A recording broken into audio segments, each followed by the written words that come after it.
Okay, I think there are actually 10 councillors here, so I'll just double check. We've got Councillor Brooks. Dorian, yes. Jackson is Councillor Jackson's here, isn't he? But yep. Yeah. McKay, sorry, Jackson. McLeod is on the phone. Councillor McLeod's on the phone. Councillor McCabe. Councillor McKenzie. Councillor Moran chairs here. Councillor Quinn. Councillor Rebecca.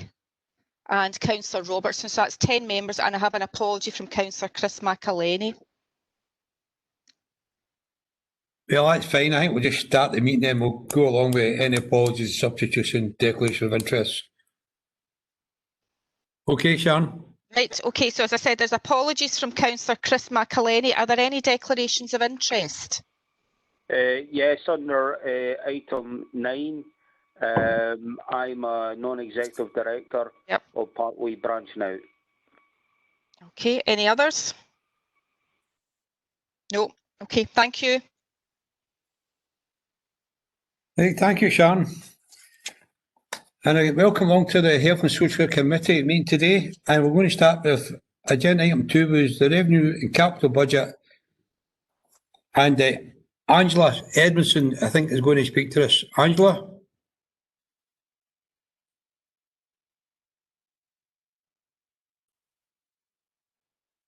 Thank you, Convener. Through you, this is a revenue and capital budget position report as at 31st of August 2020. I'll highlight some of the main points from the report. The revenue report is projecting an overspend of 704,000 at period 5. This is an increase of 777,000 in spend since the last report to committee. The main reasons for the report, the overspend, can be seen in section 2.1 of the report, and full details of variances can be seen in section 5 of the report. The main movement in the spend this time compared to the last report that we put in is further overspend in children and families external placements due to an increase in numbers. We have an increase in the older people care home beds due to an increase in placements, number of placements, and also utilising some of that funding towards the COVID costs. These two increases have been offset in part by additional turnover that's been projected in this period, and also further underspend projected in care home external home care placements. We'd also like to highlight that the report contained within the report is COVID costs of 3.949 million. However, it's assumed that these costs will be fully funded by the Scottish Government and have been offset in full within the report as income. Therefore, there's no financial impact on the revenue report due to COVID costs. In the event that the full funding is not received, the indication is that the IJB will meet any shortfall from the IJB reserves. Section 6 and Appendix 4 of the report gives an update on the current capital position, and it can be seen from the report there's no slippages projected at this time against the revised capital budget for 2021. And finally, Section 7 and Appendix 5 of the report provides an update on the health and social care earmarked reserves. It can be seen that 3.641 million is projected to be spent in 2021, and the spend to date is currently only 6% behind the phased budget. The report also asks that the committee note the recommendation to the IJB that an underspend relating to the learning disability property services of 116,000 to be earmarked at the year end to meet the one-off costs associated with the new learning disability hub. I'm happy to take any questions. Thank you, Angela. Some mouthwatering overspend, yeah, I have to say, but we know what it is because of the COVID. So, at the end of the day, is going to get any questions for Angela? Yes, Convener, Jim McLeod. Jim. Angela, it's under 6.2, Crosshill Children's Home. I mean, I can understand why there's been delays, not just about COVID, but obviously the company who were building the children's home going into receivership. So I can understand the delays, and the documents are currently being prepared for tendering. But can I ask? And I know it might not be easy to tell me exactly, but do you have any sort of idea when the likelihood could be when work could, you would hope for work to recommence? Alan McClintock, Jim Allen's here. He's going to answer that one for you. Alan. Yep. Hi. Yes, we have finished all the reports, and the QS is now preparing tender documents for that. So we'll be out to tender shortly. So we would expect to be on site after Christmas at some point. And you can see in table, your Appendix 4 table, there is a spend for this year, but the bulk of it is next year. So we'll certainly intending to be on site, kind of certainly by March, if that's an answer to your question. Yeah, just as a follow-up, please, Convener. Once, I mean, a good lot of the work has already been done. How long do you think it would take once it starts again for it to be completed? Right, I'm not sure what the actual program is. I thought someone would ask me that question today, and I've been trying to get in touch with the design team for that one. I don't know how long the contract period is at the moment. I can certainly come back to you on that. But the building was substantially complete. There was actually quite a lot inside that wasn't. One particular wing wasn't complete, and we have found some issues with the drainage, so we'll need to redo some of that again. So you're probably talking about sometime in the summer. Handover. Okay, thank you. Councillor McCabe. Yeah, thanks, Convener. Could I maybe ask about the net overspend, so net of the COVID costs of 704,000? What are the plans on the part of officers to address that overspend, and what implications do the sort of overspends highlighted in the report potentially have for the 2021-22 budget? Louise. Through yourself, Convener, right. Officers are taking action in relation to a number of fronts in relation to the overspend. We have reviewed our reserves situation. It is more difficult than it has been in past years. Much of our overspend relates to children's placements. We will have exhausted our earmarked reserve in relation to children's placements. And Sharon and the team are working very hard to try and, but that's not going, and the number of placements are not lowering. They are in fact increasing. Some of that is due to COVID. Lots of services were closed for a period of time. Schools are now back. Lots of risk in the community and a lot happening in relation to children's services. So Sharon and the team are working very closely to see if we can bring that back into line. We're putting additional investment in there. We put additional staff in because we know if we have additional social workers, we can do additional reviews. We can really bring the situation back in line. We are also doing some work in reviewing and learning disability packages, and we did expect that we would be overspent. We started the year with a projected overspend in relation to that, but that's a little bit more difficult because of COVID and because all of the packages we've been asked through the sustainability not to reduce them, and so we would usually have reduced packages in year. Other new packages have come on. So it's very difficult because of the COVID situation to take the kind of actions that we would usually take. So I would want us to be very clear in relation to that. As we come out of COVID, we will continue to do redesigns. We need to think, I was interested in Cross Hill, we're interested in knowing what's going to happen in relation to children's houses because all our children's houses are full and more than full. And so we need to think about, and there's not a lot of external placements out there, and so we've had to be quite innovative in order to be able to care for children within Inverclyde, but there are significant costs attached to that.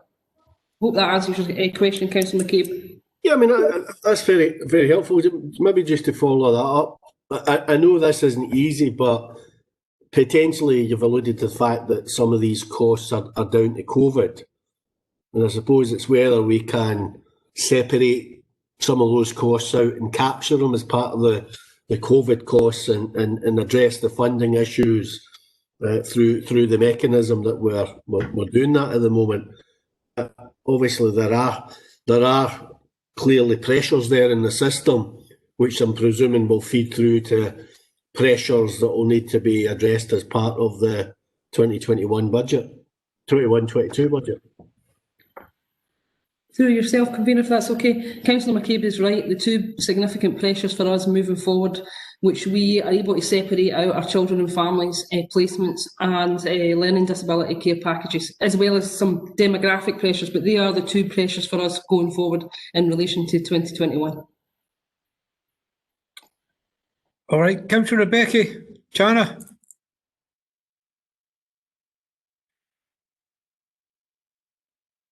You're muted, Chana.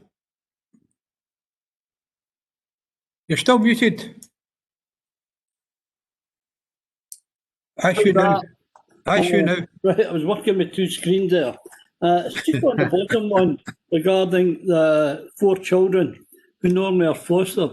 Was that, and they're in a temporary unit, and what's worrying me is the effects it might have on them. Is that because the foster parents may be at risk or something?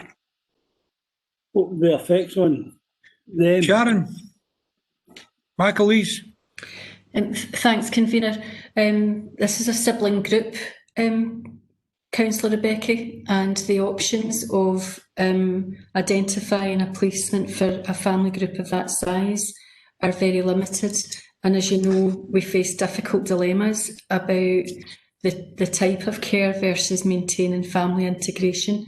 In this instance, I am fairly certain that this is the right course of action for this group of children, and members are aware of the quality of the offer from residential care in our area, so that certainly mitigates the fact that it is a residential provision rather than a family provision. That said, we are pulling out absolutely all the stops to ensure that the duration of this placement is as brief as it's possible to be. Whatever the future is for this particular group of children, it needs to happen as quickly as we can possibly make it happen. Thanks, Sharon. What I was wondering was, because suddenly I know you look after where they go, and I wonder if it's foster parents and are used to that and maybe frightened that the parents would maybe know where the kids were and they had to put them somewhere else. And that's sort of worrying me, the effects it have on the children. But thanks for that. Okay. Anyone else? Well, Sharon, on you go. Sharon, please. I just wanted, Convener, if it's okay, just to reinforce the points that Louise was making earlier, specifically in relation to children's services. There is undoubtedly COVID challenges that we're experiencing in children's services, but work that we're undertaking at the moment in terms of an analysis of what we're seeing. It is too early for me to be definite that we have a trend, but we believe that we may have an upward trend in the numbers of children being accommodated, and that will have a significant financial pressure. Yeah, I think that's fine, Sharon, but at the end of the day, on 5.1 children's families, I highlighted that the service is currently investigating costs to identify where the increased costs are COVID related. So that means that we're keeping our eye on the ball anyway, and I think that's all we can do, because we're in strange times. There's no doubt about that. But thank you. Anybody else got anything on the budget? No. Right, thank you. Item 3 is the strategic plan, the implementation progress report, and I think Louise is going to speak us through this one. Through you, Convener, this report is equivalent to the other directorate CDIP. The strategic plan is the mechanism in which the IGB delivers its function, if you like, and our strategic plan has 6 big actions. It was developed in line with the communities, and it lasts for 5 years.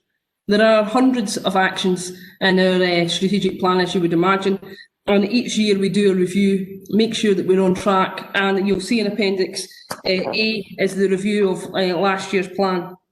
What I would say in relation to last year's plan is that for 4 of our big actions, we're green. So we feel, and we've assessed, and it's been assessed by the strategic planning group, that has carers, community reps, third-party providers on that group. And so they have been part of that assessment process. And for 2 of the actions, we are amber. Those 2 are big action 5, that is reducing the harm from alcohol, drugs and tobacco, and big action 6, which is building the strength in our community.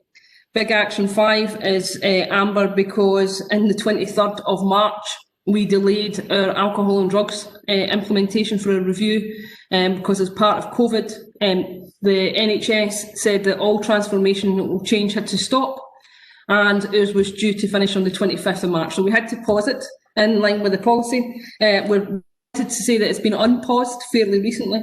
We also were, it was also amber because there was a delay in commissioning the family support service, the recovery service and the employability service in relation to alcohol and drugs. And I'm delighted to say that that's been out to commission and they're all in place now. And then in Big Action 6, that was amber because of localities. And elected members will know that alongside the Alliance Board, we're trying to do localities together. And that was obviously has been delayed in relation to COVID, and we're keen to get those 6 localities back up and running, although we're going to do them virtually. Now you'll see on Appendix B, as you would imagine, for 2021 there is about 100 actions in it that we say we will do across that year. We've had to review those actions in the light of COVID. Our number 1 priority at this point in time, I'm sure Alan will agree, is flu vaccinations. We've also got track and trace, which is to be a priority, and you can understand as the COVID rises and we're in a second wave that's important. We've also reviewed a whole range of things, and between ourselves, the strategic management team, the strategic planning group, we've come up with about a dozen actions that we think that are achievable in 2021. Some of these are conclusions of things like the Access First review and the review of our internal and external home care, the review of mental health and unscheduled care, which is the purpose of integration, so it's very important we keep an eye on that, the review of the out-of-hours service, the implementation of a rapid rehousing plan, issues in relation to promise and justice, and obviously additional issues in relation to capital, which are the Greenock Health Centre, Learning Disability Hub and the Social Work Information System. The LD and the Social Work Information System is on the agenda today. You'll see at section 3, the recommendations. We ask members to note the progress, to note that we've actually reviewed the strategic priorities for 2021 and agree those strategic priorities for us to take forward. And also just note that we're in uncertain times, and actually it would be fair to say that the staff and the Health and Social Care Partnership, like others, continue to work diligently to try and deliver services as well as deliver services in relation to the pandemic. Happy to take any questions, and I may defer to the heads of service if there's any for specific questions in relation to their area. Thank you. The first question is from Elizabeth Robertson. Elizabeth. Thanks, convener. 2 points before my question, 2 comments. One, I think I really need to congratulate everybody again. I think I've probably done this already, but I'll congratulate everybody again on the process to getting this strategic plan. As you say, it is, and it's probably the first time I've actually thought about it in that context, that this is the equivalent of a CDIP in the other directorates, and it's done through a completely different process, much more inclusive, much more embedded in what the community have said to us rather than what we think as an organisation. So I just kind of, I suppose I was joining a dot there and wanted to kind of say that I think that's a good thing. I also want to say thank you for being agile in terms of this is a plan that hasn't just been, well, this is what we've set out to do and this is what we're going to do. The world has changed and the plan is evolving and changing with it, and I think that's to be absolutely commended. The question that I have, I didn't know I was going to ask.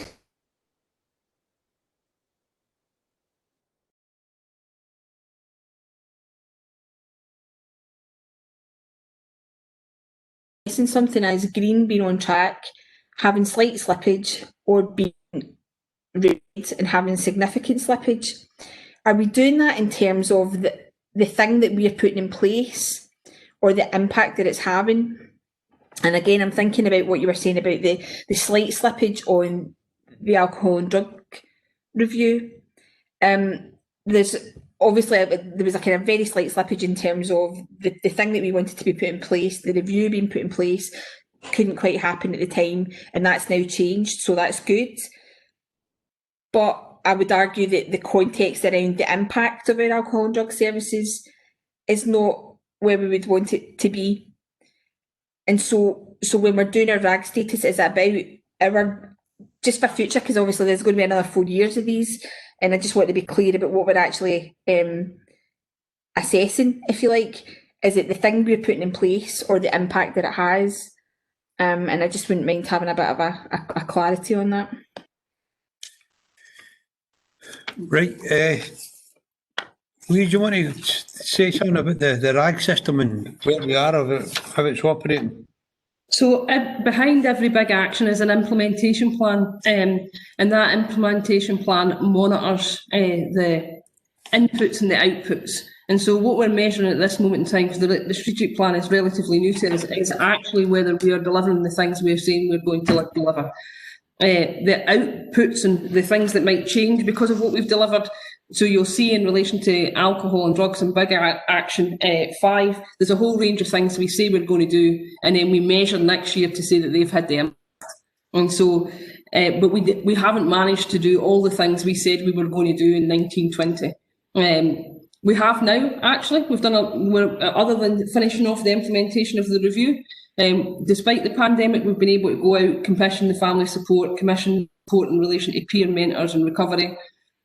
But there is more to be done, and I completely agree with Councillor Robertson. What we are doing at this moment in time is measuring what we said we would do in 1920, not what the impact is from what we're doing in 1920, and that will come in subsequent years. But it is in the plan, and just to give some reassurance behind every big action is quite an extensive implementation plan that monitors progress and sees whether we increase the treatment times, and I'll just stick with alcohol and drugs because it's on the agenda today, and whether that's improving at the rate we said it would improve. And so for every action there's a whole lot of measurements behind it. Okay, Councillor McCabe. Yeah, thanks, convener. I mean, I think obviously it's important that the priorities have been reviewed in the light of COVID and the various demands that have been put on the service, so I fully understand that. But I was going to ask a question about the flu vaccine operation.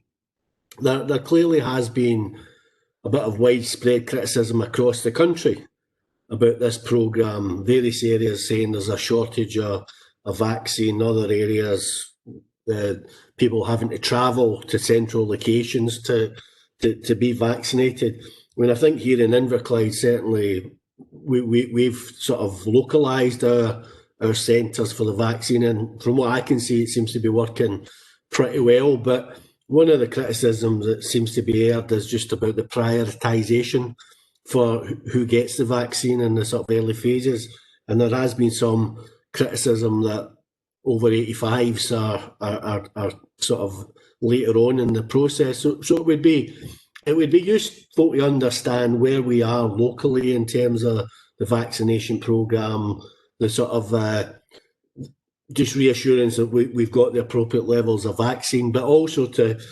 understand the prioritisation process and how we are progressing through the plan, which I'm presuming the prioritisation is in line with national policy. Alan Stevenson. Convener, through yourself, thank you. I'll give a very brief update if that's okay. Councillor McCabe's right, we took a more localised approach in some areas, so we've had flu clinics in Kilmacombe, Gourock, Port Glasgow and Greenock, and we are very pleased. Kilmacombe 80%, Greenock 74%, Port Glasgow 76%, Gourock 75% uptake. We would expect a 70% uptake. So in the places that we've put on that facility through our staff, we have seen more people coming forward. So it's been a success in terms of that localised approach rather than, say, having a central location like some other partnerships may have decided to do. So I think that's been well received. There has been a lot of angst about the way the prioritisation has been managed. It was a centralised system that Greater Glasgow and Clyde used, which was a childcare system. So it calls people from the lowest age to the highest age. So the younger people have been getting the vaccine first.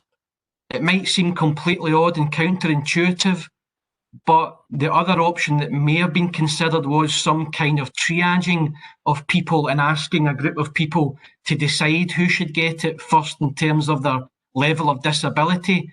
The fear around that approach was that we wouldn't, in fact, get everyone vaccinated in time if they had to put that level of triage in to try and understand what the priorities would be.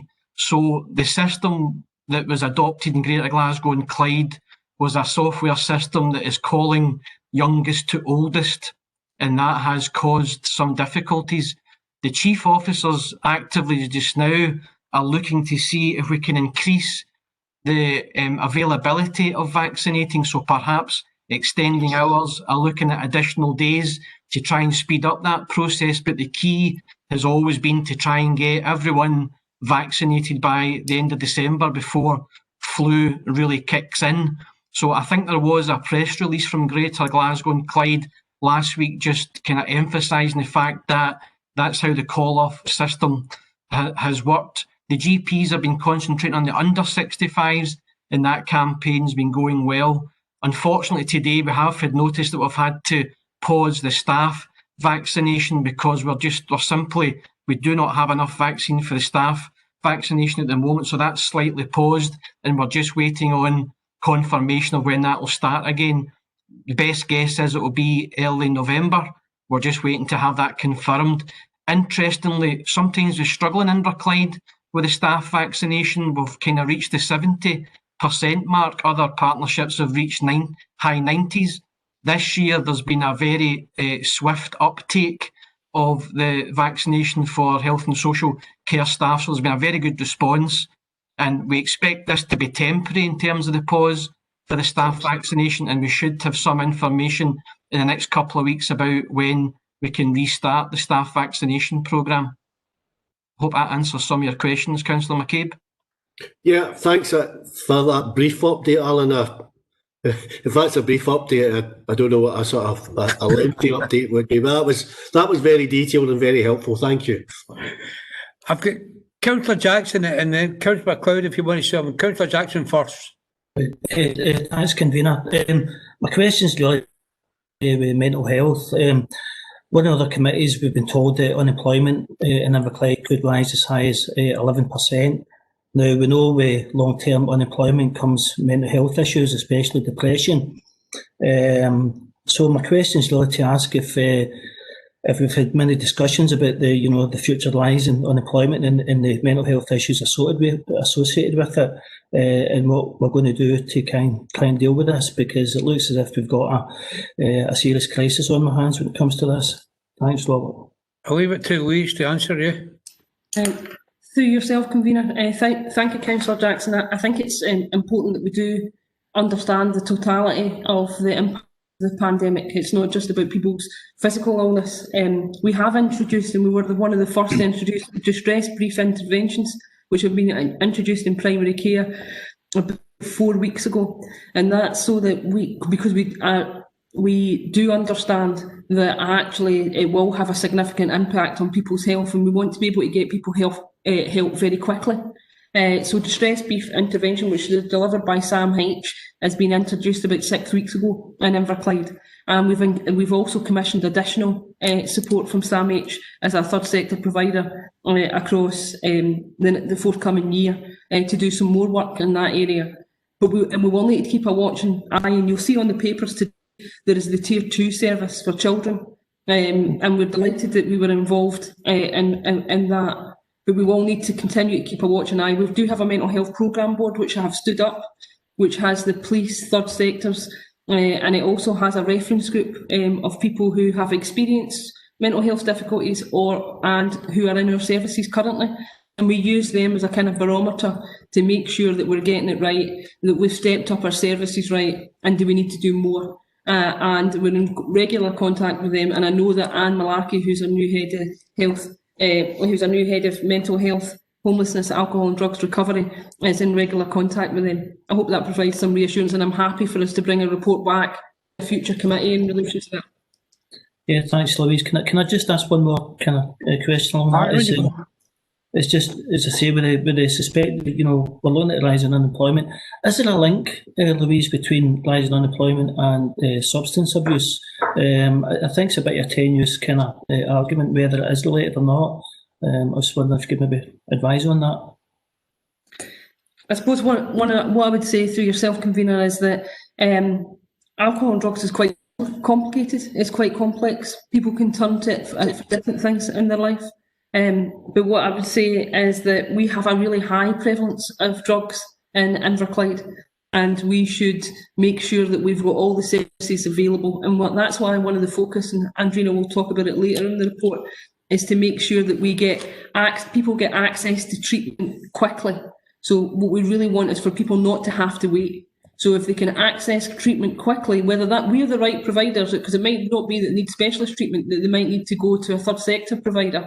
And we're really keen, and you'll see that is one of our priorities. And even though we've cut down on a number of strategic priorities, we continue on with that piece of work because it's very, very important. And we do understand that it's a very complicated picture in Inverclyde. There's a lot going on, but actually making sure that we focus and people get the right help at the right time has to be one of our focus, no matter how busy we are. Okay, thanks, Louise. Thanks, Robert. Councillor MacLeod. Yes, thanks, convener. It's to ask again on the back of the question about flu injections. I had a number of questions, but one or two have already been answered. I have to say it's very encouraging to see the numbers of people, the percentages of people who's taken the flu jab up. That's really good news. My questions that I do have is, the first question is, how many people have been earmarked to get the flu injections in Inverclyde? Second question is, will there be enough for those people? 3 is regarding our health and social. You talked about staff and the flu jags have to be paused for now. Are you talking about all staff in the council, or are you talking about health and social care partnership staff? And has the uptake been a lot more? Has there been a lot more staff taking the opportunity of getting jags? I know that, not just amongst staff, but amongst the wider population, certainly in previous years, there is still scepticism amongst many people and concerns as well about getting flu jags. So have we actually seen people definitely, amongst their own staff, taking that up? And also my last question would be, is from previous years, how much of a difference has it been this year compared to previous years of the uptake? Sorry, I know there's a number of questions there. Right, Alan Stevenson, did you catch that there? Yeah, convener, through yourself, there's been a general, our staff across the board have a greater appetite this year, I would say, to receive the flu jabs. Now, we start with the health and social care staff in terms of the flu campaign, just in terms of making sure we prioritise the folk, obviously, that are providing health and social care, but there was a plan in place wider within the council to offer that out to the rest of the council staff as well. Now, given the challenges, which I believe are short-term challenges for the flu vaccine, that will have an effect on our ability to widen that programme out, but the intention, we expect by early November that we'll be in a better position to start receiving adequate supplies again. It's the intention to complete the health and social care staff and also to complete the wider flu vaccination of the council staff that I know Stephen McNabb has worked on with my team to make sure we're in a position to do that. As I said previously, you usually expect about a 70% uptake in Inverclyde, sometimes just below 70%, but Emma, my primary care manager, tells me we are well on track. We will beat that 70% this year. We'll get up into the high 70s, 80% wise, so that gives you an indication that basically folk are more inclined to take it. It's very difficult with the flu. Having had the JAG 5 years in a row, I've never had any side effects, but there are people who do still maintain they become unwell for a couple of days after they receive the flu vaccination. It's not a live vaccination, it's a dead vaccination, so the medical knowledge behind it really is people could get very, very slight discomfort from a flu vac, but mainly the majority of the population really don't get any side effects from taking the flu vaccination. And because it's egg-based, some staff who won't take dairy, for example, would be opposed to taking the flu jab, and that's why some staff in the past have decided they wouldn't take up the flu jab. But generally, Convener, to Councillor MacLeod, yes, there's a greater appetite this year. We'll beat last year's uptake by a bit. I think we'll probably get up to the 80% mark, hopefully, and I expect us to be in a position to start that again early to mid-November. And obviously then we'll speak to Louise and Aubrey about the wider vaccination of the council staff as well. Sorry, was there one other question? I think you might have asked an additional one. I can't remember what that was, Councillor MacLeod. Yeah, the other, well, I think you've answered the other question too. But the first question I asked was how many people are earmarked to get flu injections. You must have a figure in mind. We do. I think the total figure is something about 17,000 people in the community, but I'll double check the report. I've got the actual figure, but not to hand. I had it in the last report actually, so I can just, I'll look at that. I'll look that out, Councillor MacLeod, and I'll get you that number. I think it's between 17 and 25,000. I just can't remember which. I think it's the upper end of that. So it's a significant amount of the community that we're looking to vaccinate, up to 25,000 people. And does that include the council staff as well in amongst that figure? Yeah. That's the total, up to 25,000, and I'll just double check if that includes the full council staff. So that would be another 3,000 or 4,000 on top of that if it doesn't. But I'll double check that for you and I'll come back to you just to clarify. And sorry, one more. The logistics, is everything going all right regarding the town halls? Everything been okay? It's been running smoothly, yeah? Councillor MacLeod, we've had lots of positive feedback from people in relation to the signage, how safe it felt, how organised it was. So, and one of our elected member colleagues was also very publicly telling us we've been doing a good job. So I've not had any complaints so far from members of the public, and it's been very positive, and folk have been very grateful for the efforts the staff have made to make them feel comfortable and safe. So so far it's been good. Congratulations to everyone. Thank you. Alan, can I just say, I've been contacted, with quite a few people, older members of the population, who are really worried about the flu jab, and they really wanted to get it sooner rather than later. And there were some retired doctors there amongst that, and clergy, yourself. I think publicity has been pretty poor, really, and the health board should have given some sort of reassurances that this is a system that's been worked. We've had to get back to every one of them individually, to tell them about it.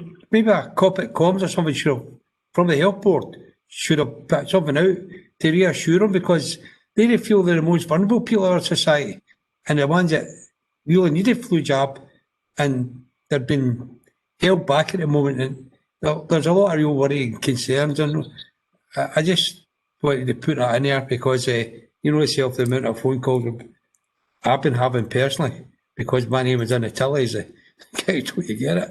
So at the end of the day, I don't know if there's anything we can do about that, but certainly we've spoke to everyone individually that contacted me on that.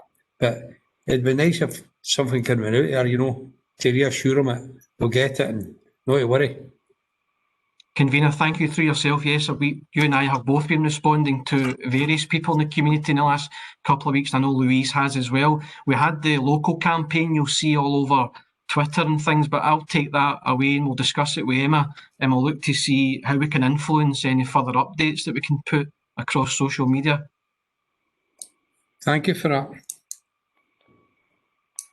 Anyone else anything on that? Okay. Moving on to item 4, with Everclyde Community Justice Partnership and report. Sharon. Thank you, Convener. This is the report, as you've outlined, of the annual Community Justice report that we're required to submit to Scottish Government on an annual basis. I'm joined today by our service manager, Audrey Howard, who leads our community justice, our criminal justice service, and has had a substantial leadership role in the production of the report, convener. And if it's all right with yourself, I'd like to invite Audrey to take members through the report. That's fine. No, I'm quite happy with that. As long as Audrey's okay. Thank you. As Sharon was indicating, there's a legal requirement on the Inverclyde Community Justice Partnership to produce its annual report, and there's also a required template to be completed. Thus, the committee will see that, as in previous years, the annual report is in two parts. The first part is an easy read component, and it really captures the story of the progress that's been made against local identified priorities. And that part's intended to be community facing because of its accessibility. So there are examples in there of, as I say, how we've taken forward our local priorities, amongst which include effective interventions, early interventions, women involved in the criminal justice system, and domestic abuse.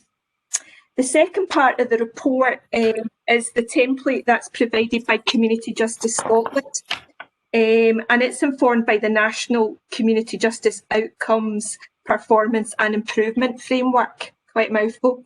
And really what we're required to do there is to reach out to our partners in a Community Justice Partnership and get their data and put that into the template. And consequently, it can impress as a wee bit more of a clunky version of the report or aspect to the report. But as I say, it is telling the same story, but probably does it less accessibly.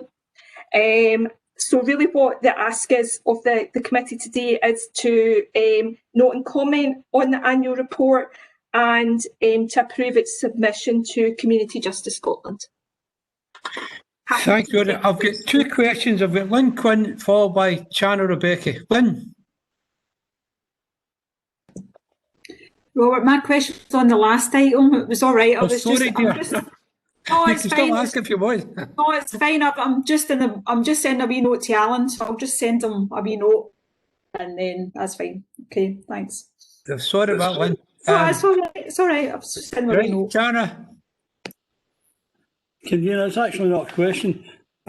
Lately, we've been getting hammered left, right, and centre in the papers for being the worst place in the world to live in. And here we've got a report where it tells us we're the leaders in something. Whether you like it, don't like it, or anything else, it's a good story. I hope that we're going to turn around and blast it over a local paper for a start, and any other paper we can get a hold of. Because right now, everybody in this area, I know, as you said, is working really hard at trying to make sure that we can make it a better place to live in, and also work in. If we can get more work, it'd be help.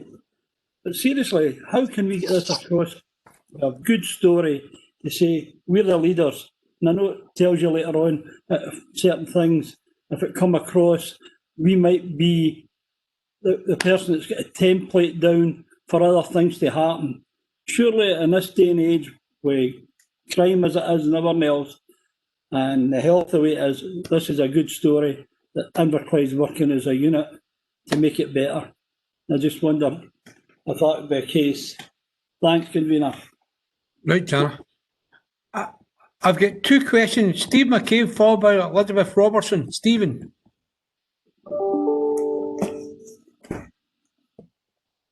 Thanks, Convener. I mean, I was interested in Councillor Rebecca's remarks there. I mean, I think he's alluding probably to both this report and the next report. Aye. And obviously we had a very positive inspection. I think we did get a positive coverage about that at the time. But yeah, I mean, we should always reinforce the facts that we do deliver high quality services in Inverclyde. I mean, this annual report is similar to last year's annual report in terms of the format, and it's very informative. And I think we can see that we're doing a good job locally in terms of community justice. But just like every other aspect of our life, the criminal justice system has been severely impacted by coronavirus. So it would be useful to know how that's impacting in community justice locally, and how we anticipate, I suppose, recovering from the impact of the pandemic. Sharon, McAleese. I'll maybe start, Councillor McCabe, and Audrey can contribute some specifics. You're absolutely right. There has been differentiate community justice from criminal justice, and I think it's criminal justice you're asking specifically about, Councillor McCabe, is it? Well, I suppose it's a combination of the two are sort of linked, aren't they? So community justice, to be honest, continued. The work of the Community Justice Partnership continued pretty much, other than a brief period where people regrouped. We've continued with that agenda. That provides the framework for the rest of the agencies to work within. In terms of criminal justice, you'll be aware that the activity around the court has slowed to, or did slow, and at a certain point was at an extremely low level, with only matters of the utmost seriousness being dealt with. And there is, through community justice, there is some modelling work being undertaken that helps us to understand what the recovery for that will look like nationally. Alongside that, Louise chairs our own recovery group across the services that are within the HSCP. Criminal justice being a core part of that. It's pleasing to see that meeting takes place on a regular basis, and it's pleasing to see that Audrey is able to go along to that meeting to produce and provide an increase in trajectory of the work that we're able to pick up and get on with, and that increases week on week. Audrey, I don't know if you're looking for specifics or whether you want us to bring back a specific report that would tell you the detail of that. The area of service most impacted is in unpaid work. But despite that, Audrey and her team have done really creative and really imaginative work to continue to provide an unpaid work service. And I don't know, Audrey, would you maybe want to give a flavour of some of the work that's been undertaken, and if at all possible, in brief, if you're able to give some data to members about where we're at? Well, I probably can give a good example of criminal justice and the community justice partnership working together to solve a problem. As Sharon says, our unpaid work has been the area that's been most challenged for us, and that's because we had to pause it because it's the bulk of what we do is group placements. So there was a whole issue about social distancing, and the health and safety requirements that were necessary made that a really challenging ask, and that's been the situation across the country. But what we have done is we've begun a conversation with the third sector through CVS about individual placements and the opportunities to maybe engage some of our service users in individual placements, which, regardless of the pandemic, I think is a really positive opportunity because it links our service users into community assets, resources that will be there once their order is finished. So we're just feeling our way through that. We've produced leaflets. The CVS have been really excellent, distributed it to their networks, and we're in the process of beginning conversations with different third sector independent organisations about possible placements. We've also, one of the other aspects of unpaid work is unpaid work in other activity. And other activity can be online learning. But obviously amongst our service user group, there is a concern around digital poverty and their access to online materials, information, the actual hardware itself.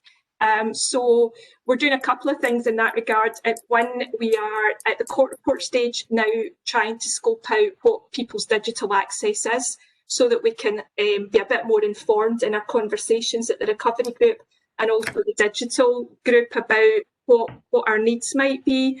And the second thing is, with the support of the Community Justice Lead Officer, Anne Wardlaw, we made applications to Connect in Scotland, and we've got 10 Chrome devices, 5 that we've given out so far to service users, and we've got another 5 that we're in the process of either I'm not sure if we've received them yet, but they are earmarked for individuals, and we're going to be using that to facilitate some online work with our service users. So we're using the partnership to help us solve some problems, and I think that's a really good example in my mind about the added value of the partnership. I don't know if there's anything else, Sharon, you were thinking to cover. I think that was quite a good comprehensive report there, Audrey. Okay. I think you covered everything. Councillor McCabe, are you happy with that? Yeah, I mean, I thank officers for that. I mean, this is obviously a national issue, and I did see a report recently on at COSLA on the sort of national overview, and it's good to hear the sort of creative work that's going on locally to try and address these particular issues. So well done to the staff. Thank you. Councillor Robertson. Thank you, Convener. Again, it's really good that we've had the results that we've had in this. I know we've not been doing this for terribly long, but it is really good, and it's a great position to be moving forward from. It's a lot, obviously, that we can move forward with. The kind of question I've got is about what we're reporting again. Just looking through the kind of easy read report, and also some of the sort of more detailed reporting at the back. And a lot of the things that we're reporting on are a number of people who've gone through staff training, the fact that we've done a literature review, the fact that we've developed a development plan, that we've done process mapping and things. But actually, if we look at page 62 of our pack, page 8 of the report, the stuff that the care inspector have fed back to is about our positive outcomes is arguably more what I would like to see reported, because that's showing the impact again of what we're doing. You know, that there are more people with access to stable accommodation, improved stability around their alcohol and drug use, access to further education, and, you know, those things that are actual outcomes for people. I'm just aware I'm still seeing quite a lot of things that we're reporting that are about the things that we do rather than the impact that we have. And I know I'm sounding like a broken record, but I think this is what we need to get to the heart of. We need to start across the board, not you know, really focusing in on the impact that we have. And it's a real frustration, a genuine frustration. I think everybody can get that. I'm genuinely frustrated by this, that I don't always see that across the reporting that we have. And I think it does down the things that I know that we are doing, but we're just not reporting on it, you know. Can I maybe just provide 2 examples to address that? Would that? Yes, please do. I suppose the first thing to say is, as I said, the national template at the back is really clunky, and really all it's doing is echoing the point that you were saying, Councillor Robertson, about we just have to reach out to partners, ask them for that data and put it in the report. But Community Justice Scotland are equally frustrated with this performance framework, reporting framework, and there is an intention to review that, to make it smarter, to try to look at the stuff that you're talking about in relation to impact. So I think as we go forward, you'll see a shift in that. Within the community partnership, we are looking at our own performance framework, and that's one of the goals, I think, for us moving forward. What will that look like in terms of performance and quality? And that will, as I say, will have an impact element. But in relation to criminal justice social work specifically, our inspection, which is the next report, we introduced a criminal justice needs review tool, which is something that we get ask service users to complete at the beginning and to complete at the end of the order, and it's just beginning to get a bit of traction. And we hope to use that tool to be able to actually evidence the kind of so what of what you've been doing. So I would like to think that, you know, that we will get to where you want us to be, and in some instances we'll get there sooner, but in other instances it might take us a wee bit longer. But it's certainly on our radar that we need to do more than just count what we're doing. We need to actually say, well, so what has been the impact to that? And it's, as I say, it is on our radar. Elizabeth? That's great to hear. Thank you. That's really, really encouraging. Thank you. Councillor Jim McLeod. Yes, thanks, convener. No, I think some of the questions that have been asked have there's one or two I was going to ask myself, but have already been answered. What I would just like to say is I'd like to congratulate officers on yet again another good report in this area, as has been in previous years, and I think that's recognised nationally as well about how well we've been doing. As some people might know, going back many, many years, I've always been a great advocate for more community sentencing rather than banging people up in jail, particularly for short sentences, 6 months to a year, and it becomes like a revolving door in the past where people were put in prison and sometimes for relatively minor crimes, but they got an apprenticeship whilst they were in there and came out and on some occasions maybe committed some more crimes.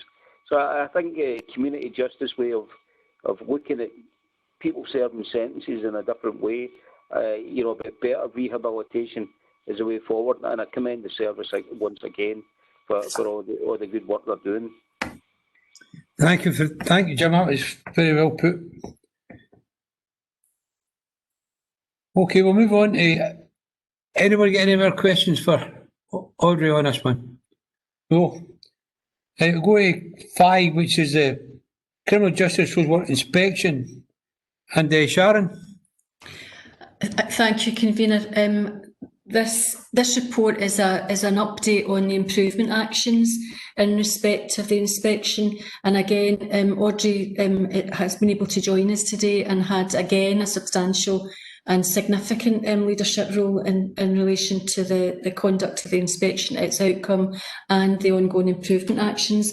And again, through yourself, Leader Convener, I'd like to invite Audrey to speak to the report. No, Audrey. Okay, thank you. As been remarked, we did have a really positive inspection outcome, and there's been 4 inspections to date, including ours, and we remain the local authority that's achieved the highest gradings to date, and we're hoping that continues. So we had 2 areas identified for improvement.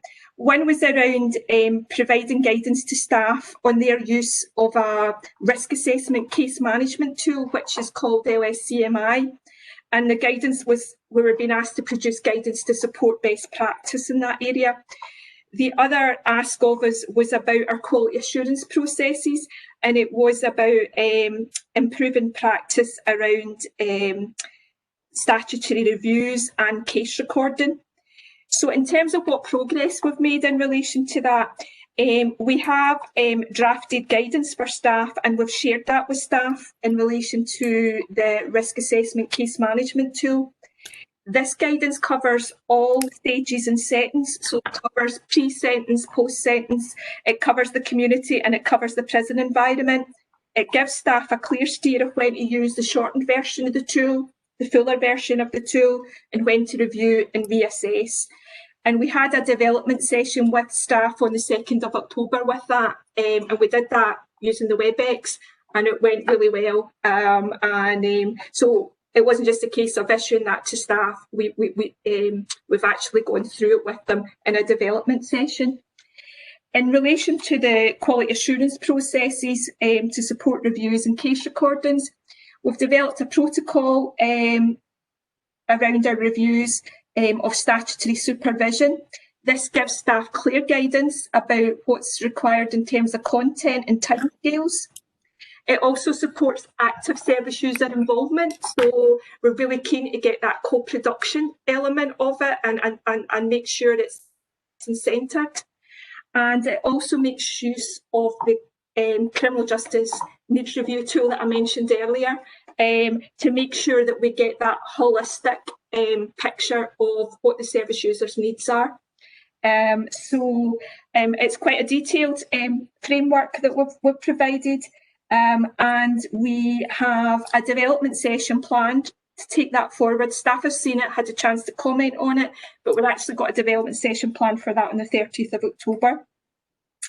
What I would like to say in relation to both LSDMI and reviews of people on statutory orders, we are we have a really good performance framework, and it was commented on in the inspection. We're looking to feed both of those areas into that performance framework so that on a quarterly basis, Sharon chairs those meetings, we can see how we're progressing and we can pick up on any issues with regards to doing these risk assessments plans, and also the timing of reviews. So we'll have another way of seeing how that's progressing. The case recording area, we established a short life working group for that, and we got staff from the prison, the community, and staff that support the court. And they looked at what research was out there in relation to case recording best practice. They also approached some key organisations like Community Justice Scotland, just to get a fuller picture as possible about what was the current thinking around case recording.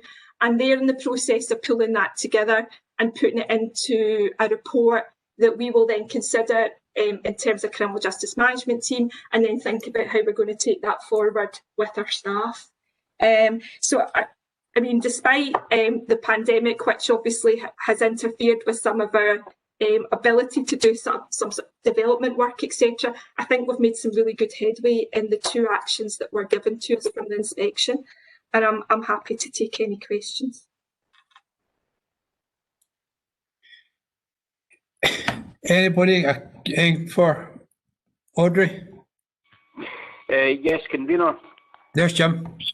Yeah, again, a very good report, and again, it's great to see the inspectorate and their gradings were applied, and again, I congratulate all the staff involved in this for all the work they've done.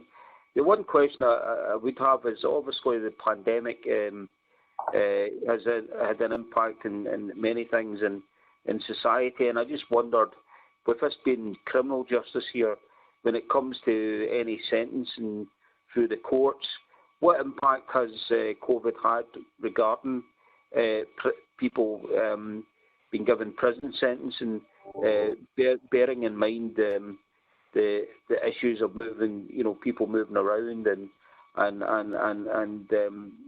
basically people being told to not meet with other people. About how else do you get around that if you're sentenced to a prison sentence? So, what impact has it been on any sentencing? Audrey?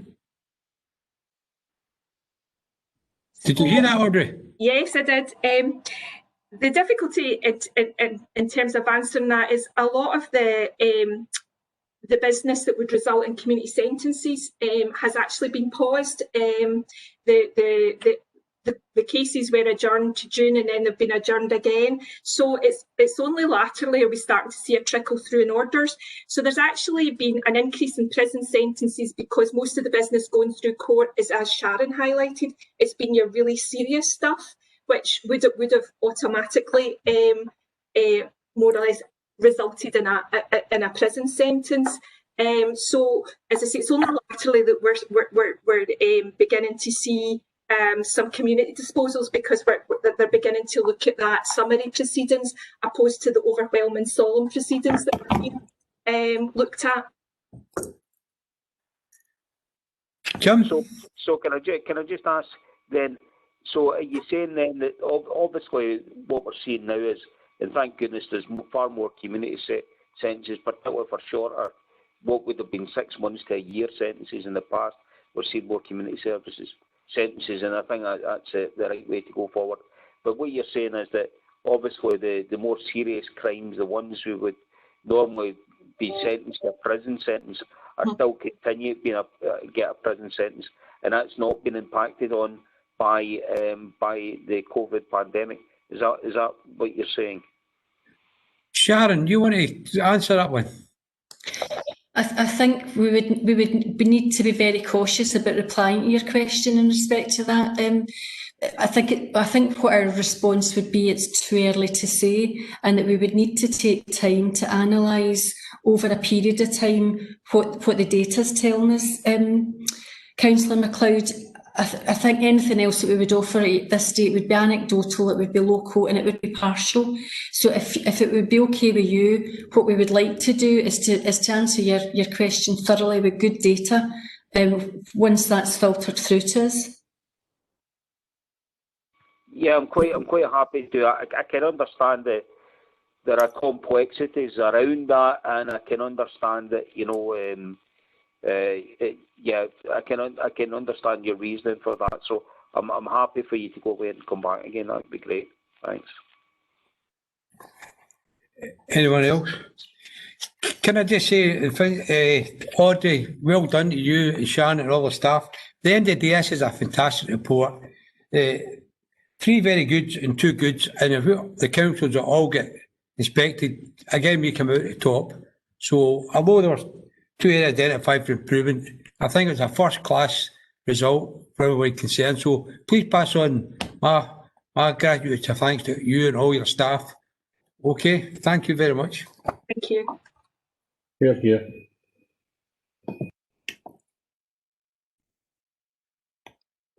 Item 6 is alcohol and drug update, and Andrea Hunter is going to speak. Andrea?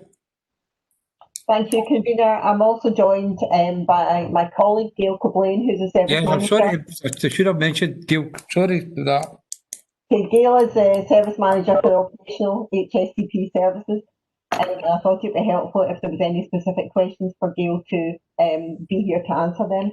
So this report updates committee on a couple of areas of work. The first one is alcohol and drug review and the work of the alcohol and drug recovery service throughout COVID. And then the second part of the report is in relation to the continued focus relating to tackling drug deaths and the new funding from the National Drug Death Task Force that we've received. As committee is aware, and Louise mentioned earlier on, the review of alcohol and drugs has been ongoing, and the review part is actually now concluded, and we're taking forward the required actions as part of the implementation plan. The plan has got 3 main work streams, and 2 of the work streams are progressing under the auspices of the wider Alcohol and Drug Partnership Committee. In terms of the third work stream, which is the Assessment, Treatment and Care work stream, the work to redesign the HSCP alcohol and drug service within the HSCP is ongoing. And we're really pleased to report that as a result of some of the changes and improvements that we've been making to date, we are starting to see some improvements in, for example, waiting and treatment times. And I've outlined that in section 4.6. And we're pleased to advise that virtually all clients are now being seen within the national target, which is the 3-week waiting time. So that's really been the first time over an extensive period of time that we've been managing to meet those targets. We're really pleased to be able to advise committee of that. COVID has brought challenges to the delivery of the service. We're currently delivering a service to over 1,000 alcohol and drug service users. However, again, we're starting to see improvements in practice. Another example is the increased supplies of naloxone to service users that we are really trying to push with service users and with our staff to do that. So it's good to see those improvements too. As Louise mentioned earlier, the changes to the alcohol and drug service workforce structure, job roles, etc., were all halted literally just a couple of days before COVID really hit in March. And again, pleased to advise that the Staff Partnership Forum has agreed just this week that that workforce redesign can be restarted. So it will really lead us on to the kind of last bit of the redesign of the service. The recovery communities are developing well through our commissioned subsector partners. We've now got 12 volunteer peer mentors who have all got lived experience, who are now supporting other service users into recovery, which is positive. And the early intervention service, by moving on, and the establishment of the family support work, which is delivered by Scottish families affected by drugs and alcohol, has also commenced. In terms of tackling drug deaths, we have recently established the multi-agency drug death monitoring group and also a sub-group which will review drug deaths. The real focus of this will be to ensure that there is a real focus on tackling drug deaths, and also to be able to review, take learning and any changes in practice which are required from reviewing drug death cases on a multi-agency basis. So really looking at what has been the joint learning from any drug test. If the police have been involved, Scottish Ambulance Service, a range of partners, what can we collectively bring from all of that to help inform our practice in the future? Section 5.5 of the report outlines the new funding from the National Drug-Related Deaths Task Force, which for Inverclyde we have approximately 150,000 until March 2022, and that will very much be focused on increasing the supply and the distribution of naloxone within our community. And it will also increase our assertive outreach approaches and improve our partnership working, really to try and support people into drug treatment services. I'm pleased to say that our Scottish Ambulance colleagues have already started a pilot in terms of distributing naloxone, and Greenock is one of the pilot sites for that, and we are looking to do extensive work to further develop naloxone within our communities in terms of the kind of both the use and the distribution, particularly from our third sector partners based on the recent Lord Advocate decision. In terms of our assertive outreach, we're really keen to focus that on anyone who has experienced a non-fatal overdose with an aim to get them into treatment within 48 hours. So when it's a really kind of crucial, critical impact, and then trying to get them into service and keep people into treatment. Finally, the 2019 verified drug death figures are due to be released in December of this year. Members will be aware that these verified figures are normally released in July by the Office of Statistics, and there has been a delay this year, not due to COVID, but due to issues with toxicology at the Crown Office. So the new verified figures for 2019 will be published in December, and happy to bring a paper back to a future committee as soon as we receive that information. I'm happy to take any questions. Thank you, Juna. Councillor Jana Becky has a question in 2.3. Jana. Thanks, Convener. I was told by someone that they're actually given a new drug and it's once a month in place of methadone. And I wonder if that's the one you've mentioned. But I was reading into that one, they say that's actually to help people that maybe overdose.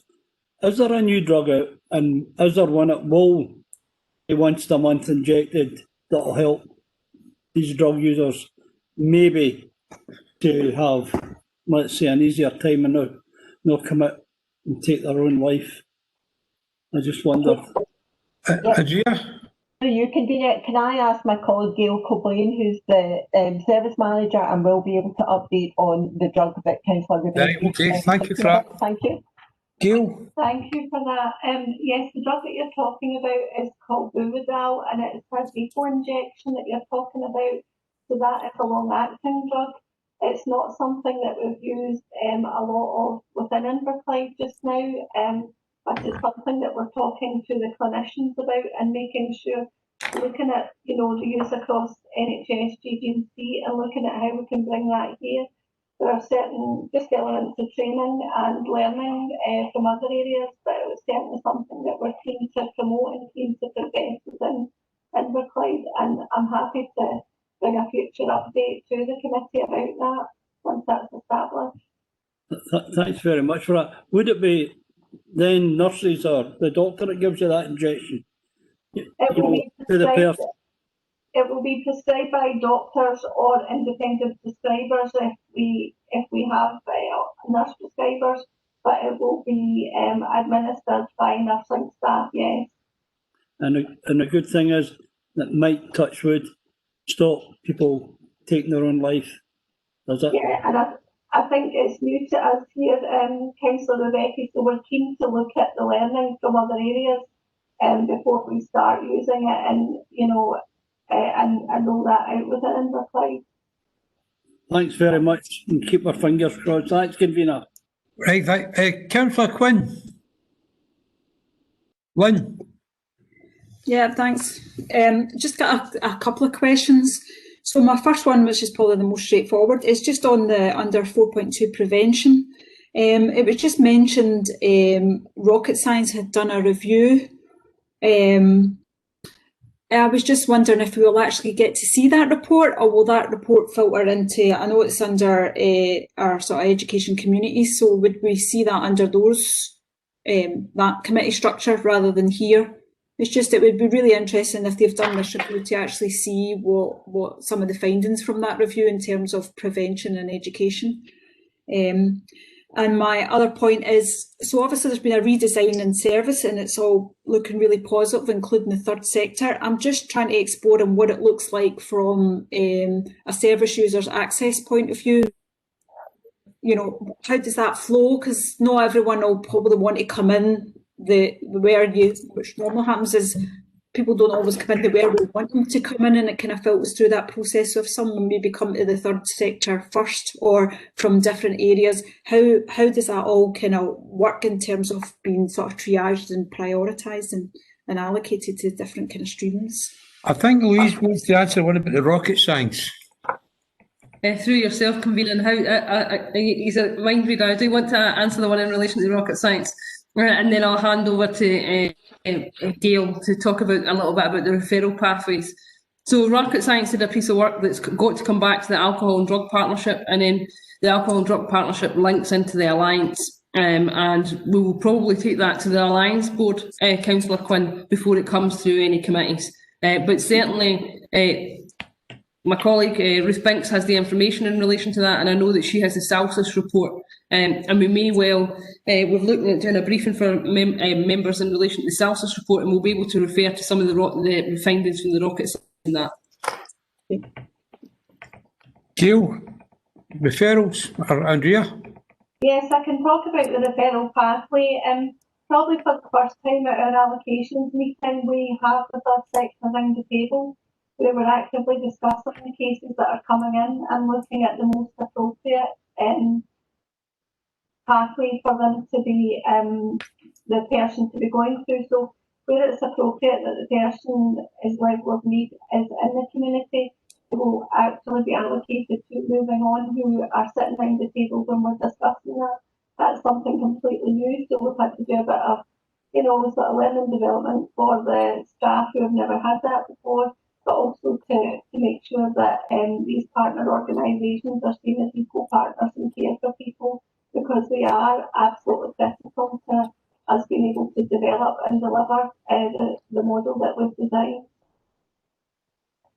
Can I also add to that? So the majority of the referrals that come into our service are self-referrals, and some of the work that we're trying to do is do some more kind of upstream work, particularly with primary care, to try and make sure that we're getting adequate and the suitable referrals into primary care, and as Gail said, into the new pathway for assessment and allocation as appropriate. So that's been all part of the new redesign.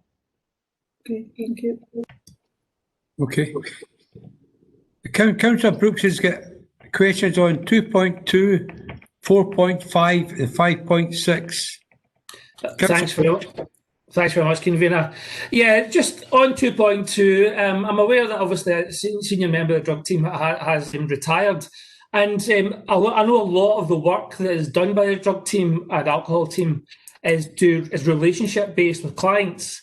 And how has this affected? I just wonder, has this affected the way the clients have engaged with the drug team, or has it actually been maybe quite good because we have a review and a change, and the retirement has actually helped that? So it's just to give an understanding of potential clients who have been with a senior drug worker for a number of years, that things have changed, and has that been a positive or negative?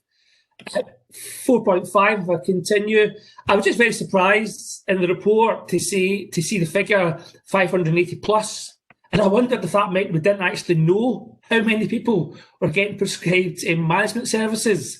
So it's just actually just a question on the reporting. Why was there a plus there? And finally, on 5.6, the money's going to be used, and it obviously lays out quite detailed at 5.6 how the money's going to be used. But I was interested to read that at arrest, the police were going to make a decision that the crime had been committed due to their substance abuse, substance dependency. That's quite a big call on the police. I just wondered that phraseology, if an officer could give me an understanding of how the police would have that understanding when an alleged crime had been committed, and only at that stage is an arrest. Thank you, Councillor Brooks. Quite a few questions there. 2.2. Okay, if we can pick up 2.2, obviously in terms of our staffing and our workforce, we have people who leave the service and join the service at various times. The work has been going on for a period of time, and we are still working through with our workforce in terms of our structure and our new job descriptions, etc. The plan is that we will have all of our staff working to their new job descriptions as soon as possible. And we will continue to work with our clients in the most appropriate ways in terms of best practice. So hopefully that will answer your first question. So your second one was in relation to the 580 plus. I will hand you over to Gail to answer that specific question for you. Thanks. Thank you. If I could just pick up a wee bit more on the first point, I suppose 580 plus is 582. It's as specific as that, and it's not any more than 590. It is, and I don't know why I've put 580 plus, but it's 582, or I could be fairly exact with that. With regard to people being in the service with key workers, and absolutely accept the bit about relationship building. But I think what COVID has given us the opportunity to do is pull all the cases into a central point, because we weren't sure about the staffing model, we weren't sure whether we were going to have any staff, so we had to know the sort of level and the depth of caseloads that staff were working with. And what it's given us a chance to do is look at these caseloads and determine a bit of audit about how the best sort of way back through the system is going to be.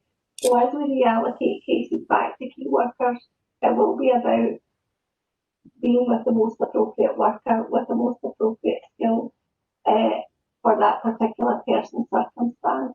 I think, yes, it is about relationships, but it's also about getting the best skilled worker to be able to deliver the treatment or the intervention that's required to the service user. Okay, thanks. And if I can pick up the last point, which I think is 5.65. Yeah.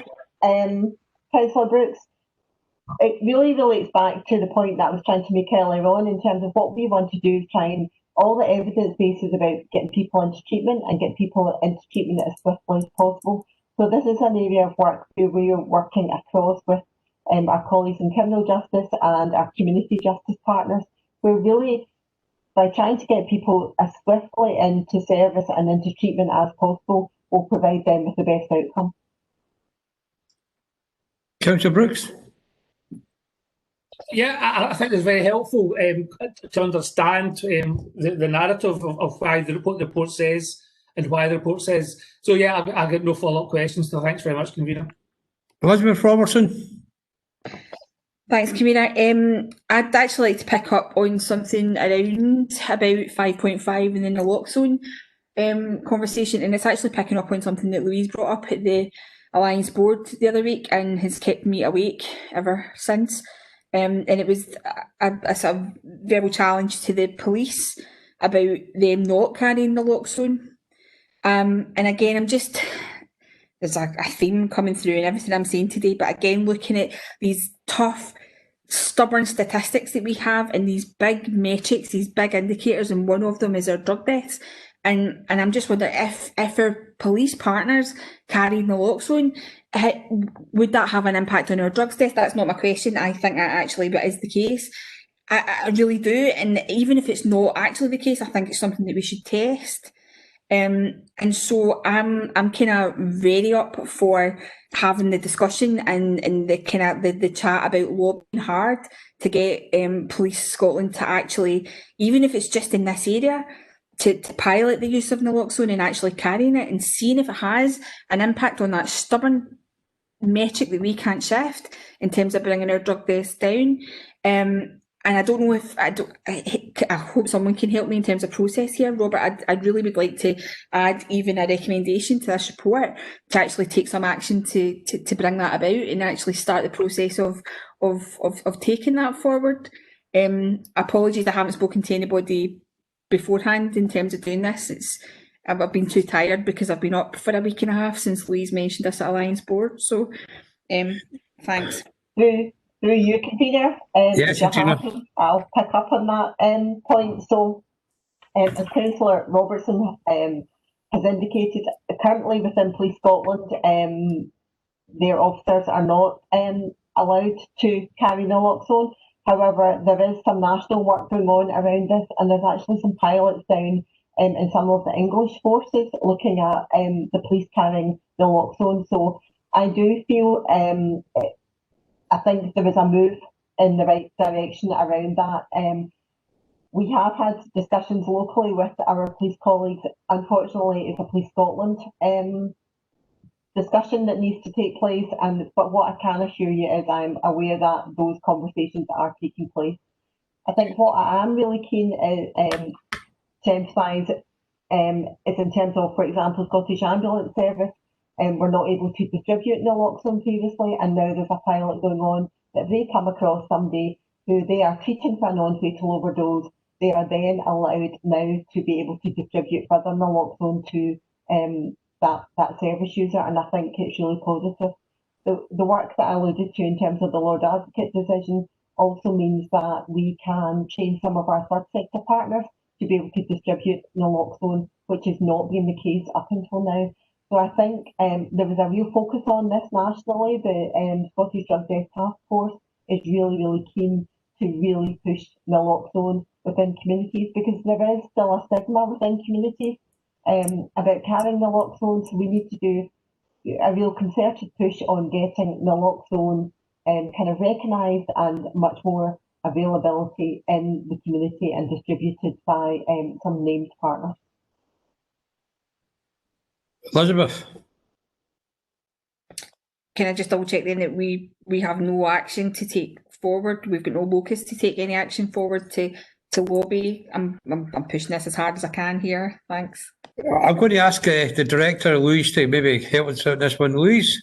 Through yourself, convener, Councillor Robertson, I have obviously, as you would expect, had conversations with Police Scotland and Inverclyde. I'm happy as the chair of the ADP to write to Police Scotland nationally and ask, a little bit like we did in relation to the ambulance service, and ask for us to be a pilot in Scotland.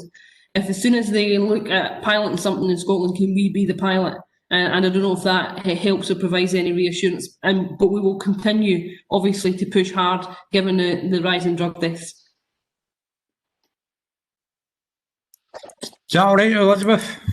Convener, can I just say to Louise, the other people you want to speak to is the Police Federation, because if they take things on, that could help us putting up before the high engines in the force.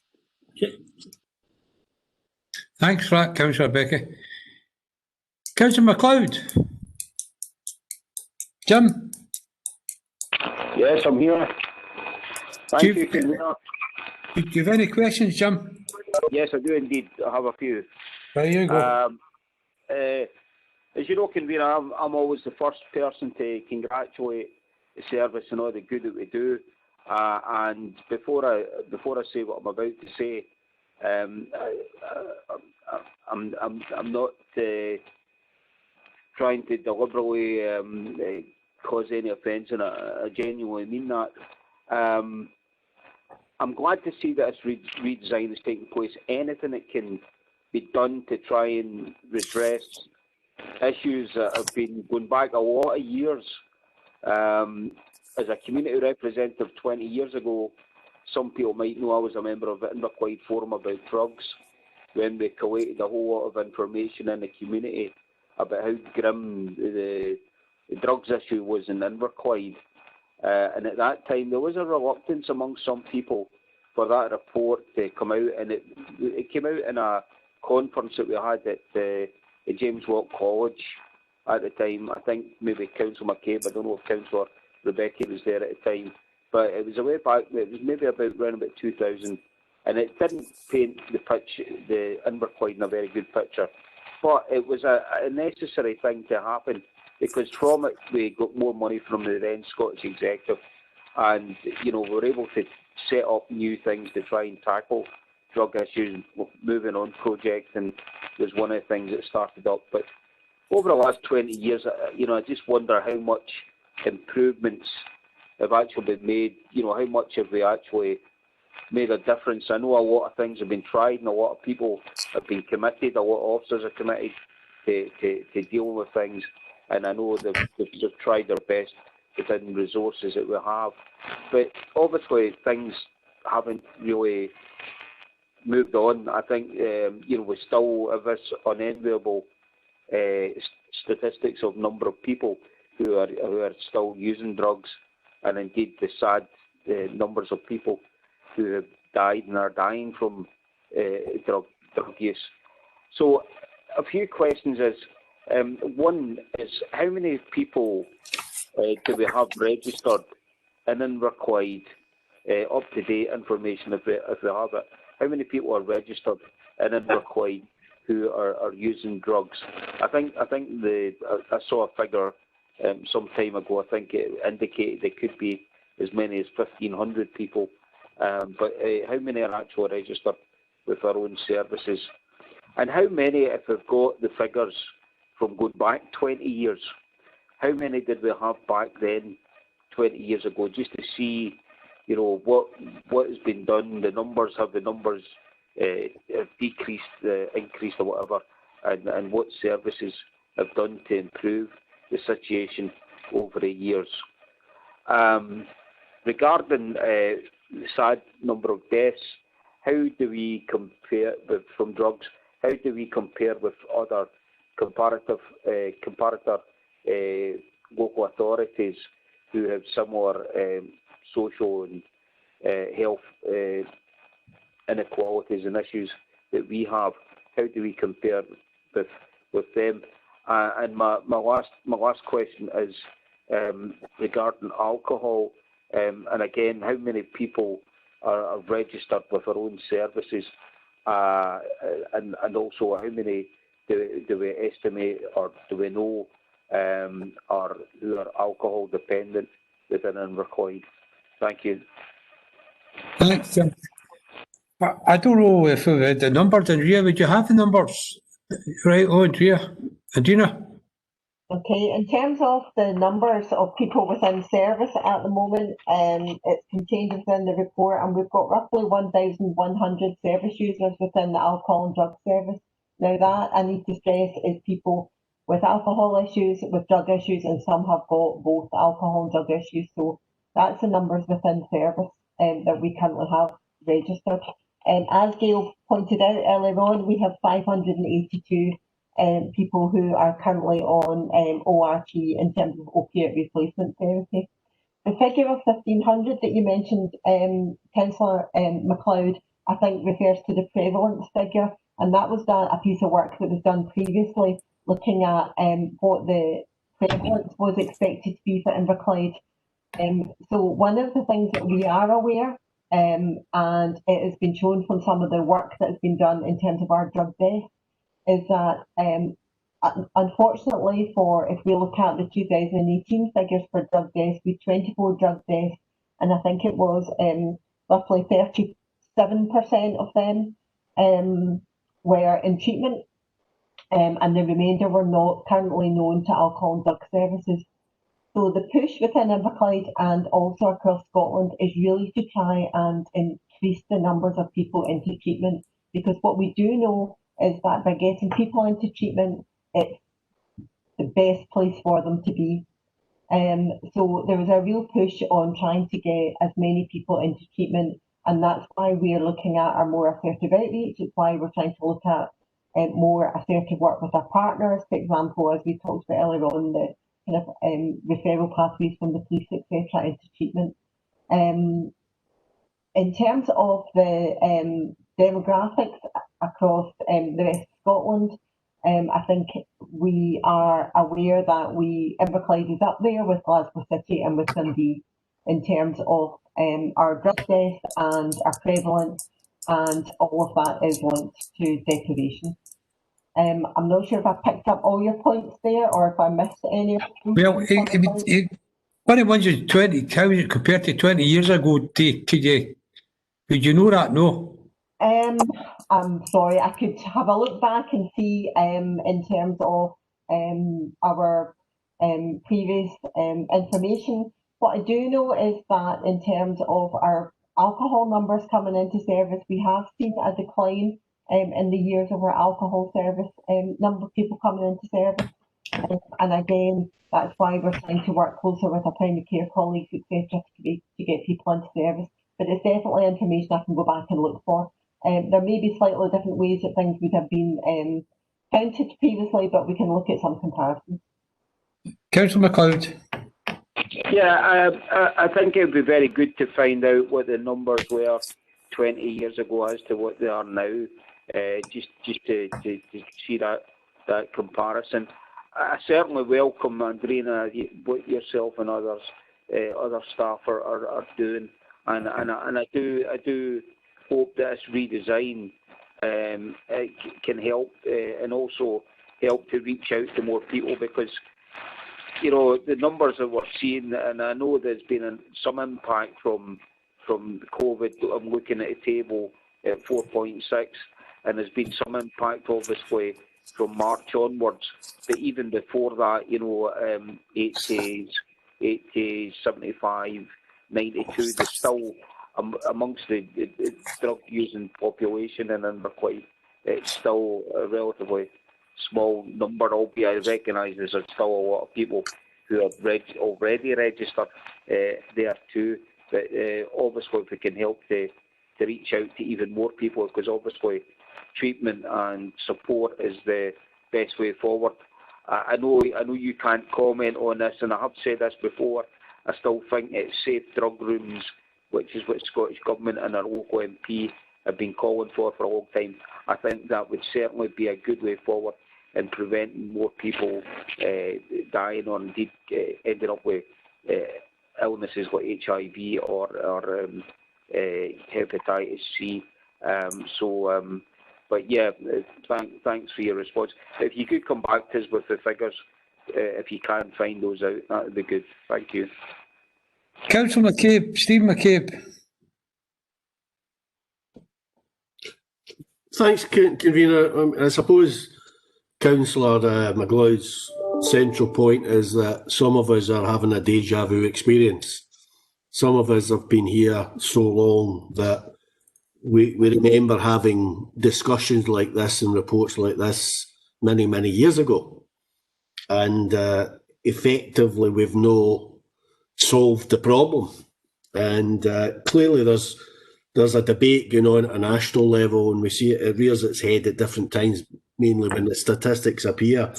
And we've seen obviously Dundee with their sort of inquiry into drugs.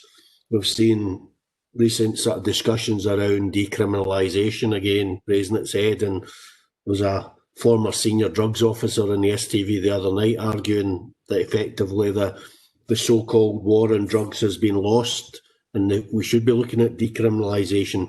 And as Councillor MacLeod's mentioned, we've obviously got this debate over drug consumption rooms, and the chap in Glasgow who's obviously defying the law by taking his van around the city and setting up a tent in a different place and things like that. But I suppose my challenge to Louise as chair of the Alcohol and Drugs Forum is, and I know at the end of the day we've got to work within the law, but are we being radical enough in terms of our approach locally? Are our plans radical enough in terms of making a real meaningful difference here to prevent deaths, obviously, and to turn lives around? Are we confident that we're not going to be back here? Well, probably I won't be here, but some people might be here in 20 years' time having the same discussion again. Please. I think it's through yourself, Convener, I think it's a wicked issue. It's taken us a long time to get to the place that we are in relation to alcohol and drugs in Inverclyde, and it will take us some time to recover.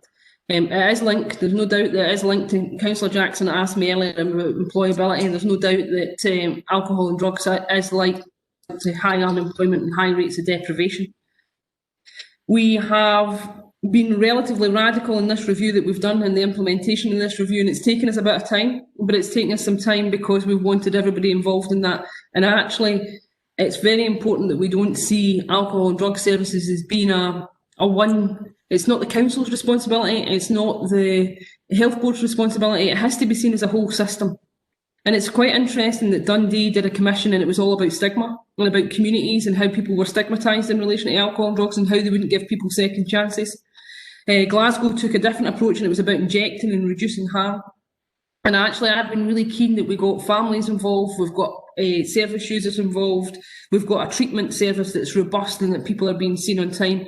But it will take everything that we have all working together in order to address some of the issues that we've got in relation to alcohol and drugs. And I do not think it will be addressed in 12 months' time or 24 months' time. It will take a considerable period of time for us to address the ongoing issues that have taken us this long to get to where we are. But it is intrinsically linked to deprivation, high unemployment, and we need to make sure that there's a whole range of activities so that people can recover.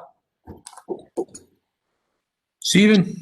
No, I'm happy with that response, but I think obviously the recommendations in the report include a further report when the latest drug statistics come out, and I think this particular issue has got to be very high on our agenda. In fact, I think it should be a standing item on the agenda, to be perfectly honest. I mean, a few years ago when welfare reform was coming in, we agreed that we would have a standing item on the agenda of every Policy and Resources Committee on welfare reform, given the impact that was going to have in our community.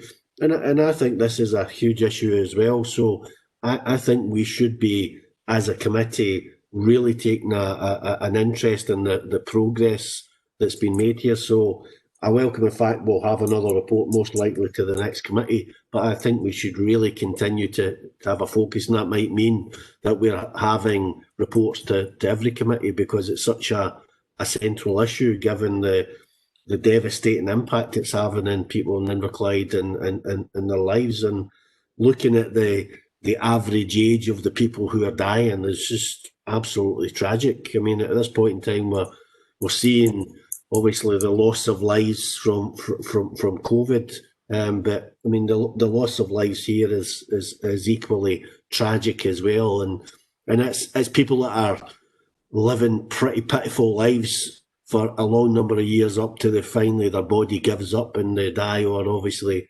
they take an overdose. So I really think we need, as a committee, to have a real focus on this. So I think we should be expecting a report to every meeting, to be perfectly honest, certainly for the foreseeable future. Elizabeth, Laura Robertson. Thanks for letting me back in, convener. I completely agree with that. I think it is a big issue, and again, really just to back up what Councillor McCabe, Councillor MacLeod said, we know that it's not going to be fixed in 12 months, but I guess the point is we've seen 20 years of it not being fixed. You know, in that generational shift that we want to see, we're now at the kind of end of that. I've not been a councillor for 20 years, obviously, but I've been in this arena for 20 years now, and we're not seeing these things that we were trying to put investment in 20 years ago to make a generational change. They're not yielding, and that's hugely, hugely frustrating again. So I don't think anybody thinks it's an easy thing to remedy, but we're not seeing the generational change that I think we all hoped we would see over the 20 years of going before now. Sharon MacLeish. Convener, it's seldom that I interject in colleagues' reports as Chief Social Work Officer, but on this occasion I feel compelled, if you wouldn't mind being able to comment. I am absolutely delighted that we're having the level of debate we're having in respect of this item. Members will know that aside from being your Chief Social Work Officer, I've also been a social worker in Inverclyde now for 30 plus years, and I have had the experience of witnessing the tsunami of drugs affecting our community in Inverclyde. I vividly remember some of the very first cases we have had that have resulted in harm to individuals and to families, and over the years have watched that take hold and take a grip in our community. I suppose the point that I would like to make, I'd like to make a couple of points. Councillor McCabe is asking if our approach is radical enough. In my own view, I think we're seeing the emergence of a radical approach. When Louise joined HSCP, she undertook a review, and I think that was based on an instinct that her approach was not radical and was not sufficiently radical. And I think what we are now seeing is the build of a radical approach to what the service delivery can and should look like. And I think members have made the point that this will not bear immediate fruit. This will take time to develop, to root, and for us to see the outcome of that. Because at this point in time, I'm still taking children into care as a consequence of parental alcohol and drug use, and I'm still taking those children into care in a context in which they are very likely, even at a very young age, to be some of our future drug users. So that's a really difficult message for us to have to get round and have to manage. The area of danger, I would have to say that I foresee, is that we can't hive this off to be about the drug and alcohol service or about the HSCP. This is a whole system issue. Louise had mentioned that earlier. It must be seen as a whole system issue, or we will not get traction, no matter how radical the service developments that take place within the context of the HSCP. Thanks, Sharon. That's very helpful. I will come down off my Chief Social Work Officer. Oh, no, always happy with a good contribution. Louise? Through yourself, Convener, happy to bring a report to every committee to give an update in relation to alcohol and drugs, but picking up Sharon's point and picking up with Councillor McCabe, that maybe what we need to do is make sure that it's also on the Alliance agenda, so that it's not just an issue that belongs to the HSCP, that it's an issue that belongs to everybody. Okay. You know, I think it's been a good report. It was very comprehensive, and I thought a wee bit technical for the way May members know. But since Armalaki has recently just took over the service, and I think considering the work that's went in the report, it would be amiss of us not to ask for another all-members briefing probably sometime in 2021, probably around about the spring, you know, and that gives you a bit more time to work on it, because there's a lot of members asking a lot of questions. You know, the prevention, I know it's in education, but what form does it take? Who does it? How is it delivered? These are the questions that we've been asked. So I think an all-members briefing is paramount to let people know what prevention is and who is getting it to begin to schools and who runs that. Nobody knows them kind of questions. So I think if we could get an all-members briefing, definitely sometime in 2021, probably about the spring, if not before. And on the recommendations, we can 3.1, we can add 3.2, and that's it. We bring something to every committee on the alcohol and drugs, if that's okay. Convener, are we also agreeing that Louise to Police Scotland regarding possible pilot project on the Naxalone? Aye, I think that'd be fair. I know Lee's going to do it, but we do it as a committee as well. I'm quite happy with that as well. What about you, Louise? You quite happy with that?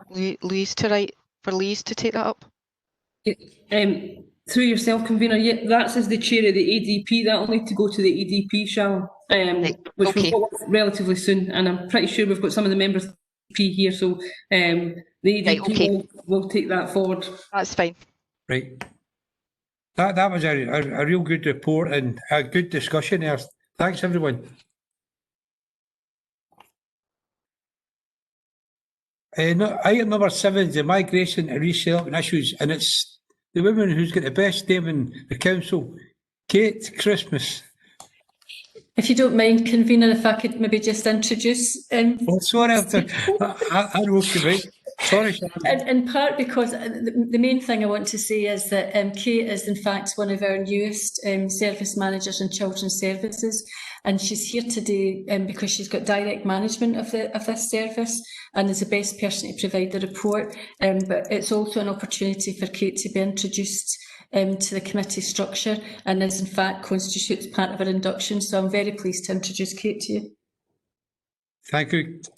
Hey, Kate, you've disappeared, but can you hear us? Yes. Oh, you're back. On you go. Okay, thank you, Convener. So this report updates the committee on the council's involvement in the refugee schemes and our support to migrants within Inverclyde. And secondly, to seek approval to progress with the refugee resettlement in Inverclyde via participation in the government's new UK resettlement scheme when this proceeds in line with the public health guidance on COVID. Inverclyde has participated in 3 refugee resettlement schemes commencing in March 2000. Kate, can you speak up a wee bit louder? You're kind of Yes, breaking up certainly. there. Is that better? Sorry. We've participated in the Afghan relocation scheme, the Syrian vulnerable persons resettlement scheme, and the vulnerable child resettlement scheme. And we now have 35 families made up of 64 adults and 60 children settled in Inverclyde. Funds are provided to support families for 5 years by the Home Office on a decreasing scale over the period. And our New Scots team are able to provide individual care planning support based on the assessed needs of the families that we welcome to Inverclyde. We pay close attention to all of the wellbeing indicators in assessing families' needs. We consider safe, healthy, achieving, nurtured, active, respected, responsible and included. In addition to offering a consistent offer of good quality housing, healthcare, education, mental health support. And this is a consistent offer which is in line with the National New Scots guidance. A new government scheme was announced in June 2019 and it aims to consolidate all the existing schemes under one new title. The overarching scheme going forward will encompass refugees from any geographical area. So the service is recommending that Inverclyde participates in the new scheme, and we can report that we are well positioned to proceed with welcoming families in Inverclyde, and that the strategic direction of the service aligns well to Inverclyde's vision to support repopulation of the area. I welcome any questions. Thank you, Kate. Any members got any questions for Kate? Yes, Convener. Nice, Jim. Yeah, I've got a few questions actually. First of all, can I say thank you again to services for bringing the report to committee. I think this report goes slightly hand in hand with another item that Councillor McCabe had brought to us through policy and resources with regards to bringing more refugees from the Greek islands, from J&Cs. I think it goes part with this. As many of our fellow members have had the experience of meeting many of the Syrian families at various events in the last few years, it's great to see how well they're doing, how well they've settled in, and also the support that have been given from not just from HSCP but also from the third sector and from other organisations in Inverclyde and out with Inverclyde. So it's been a really good news story, and I'm glad to see that we've been so welcoming to people coming here over the years. Regarding the families that have settled here, I just wondered, we spoke a lot today about COVID and the impact it's had on services and on people, and I just wonder how, my first question is, how COVID has impacted on the services and support that we're able to give the families that are here at the moment, or indeed anybody else who's coming to Inverclyde from other parts of Scotland, how we're able to do that. Second question is, amongst the families who came here a few years ago now, have any found work?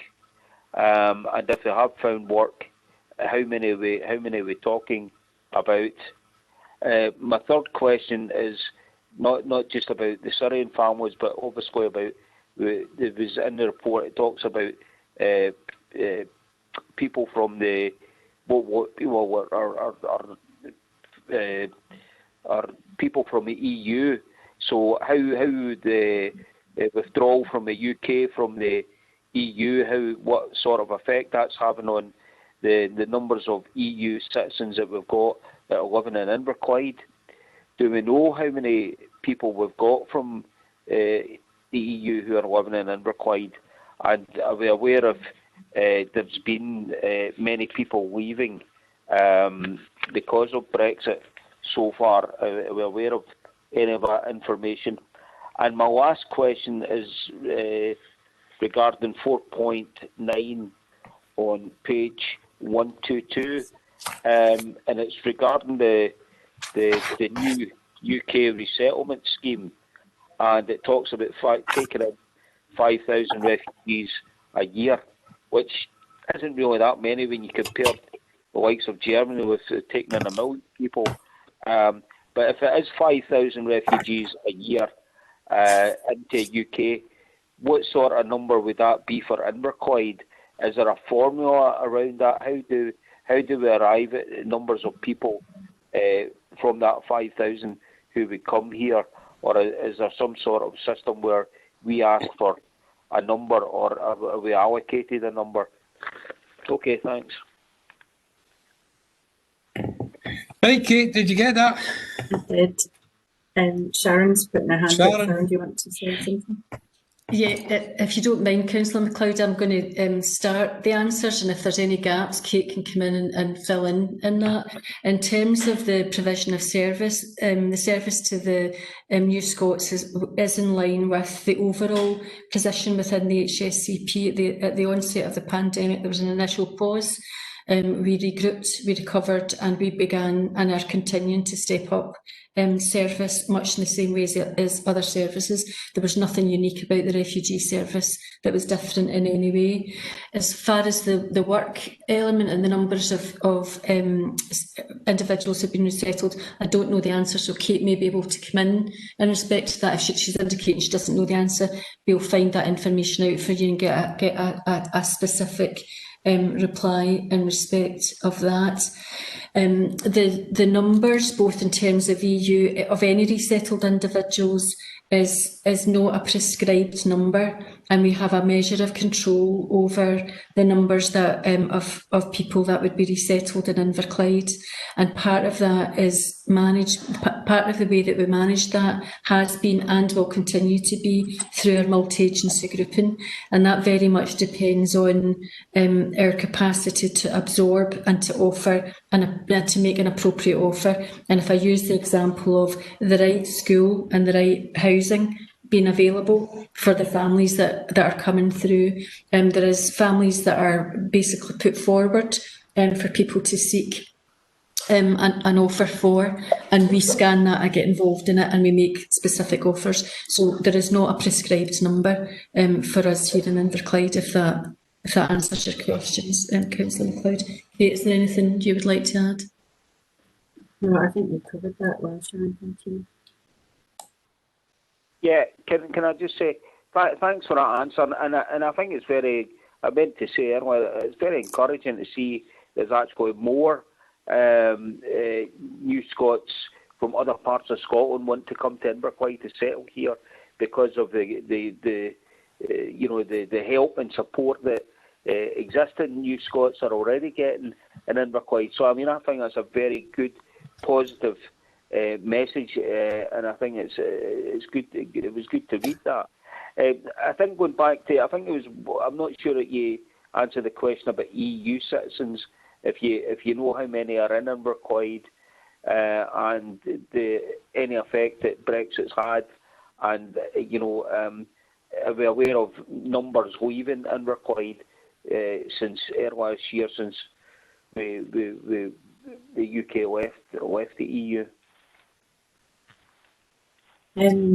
For yourself, Councillor, we don't have the exact numbers. The Scottish Government commissioned the Citizens Advice Bureau to take forward the support for EU nationals, and they've set up advice lines. They have a general overview of the amount of nationals they consider are in Scotland and around the area, and have got kind of supports in place, but it's not something that directly we would signpost to the Citizens Advice Bureau for that support. It's not something that the New Scots team takes under their kind of general service. Yeah, okay, thanks for that. I mean, obviously, I'm concerned that some people might feel as if they're not welcomed anymore, and I know that certainly wouldn't be in the case in Inverclyde's case, or indeed many places in Scotland. I think it's really supportive of the people from EU who have lived here, and many of them have lived here for decades. So, it'll be interesting to see how that is going forward. Okay, thank you. Thank you. Councillor McCabe, Councillor Rebecca, and then Councillor Robertson. Councillor McCabe. Yeah, thanks, Convener. I mean, this is a very positive report, and I think we can say that the migration, the resettlement schemes have been a success story over the last few years, and that's testament to the partnership working between the HSCP, the various council services, and our partners in the third sector as well. So I think there's been a tremendous job here. It's a real win-win situation for Inverclyde, where we give the opportunity for people to get a new life coming from some very difficult circumstances, and it helps us in our declining population, as we can see with the number of children that are involved in the families and the births that have been there.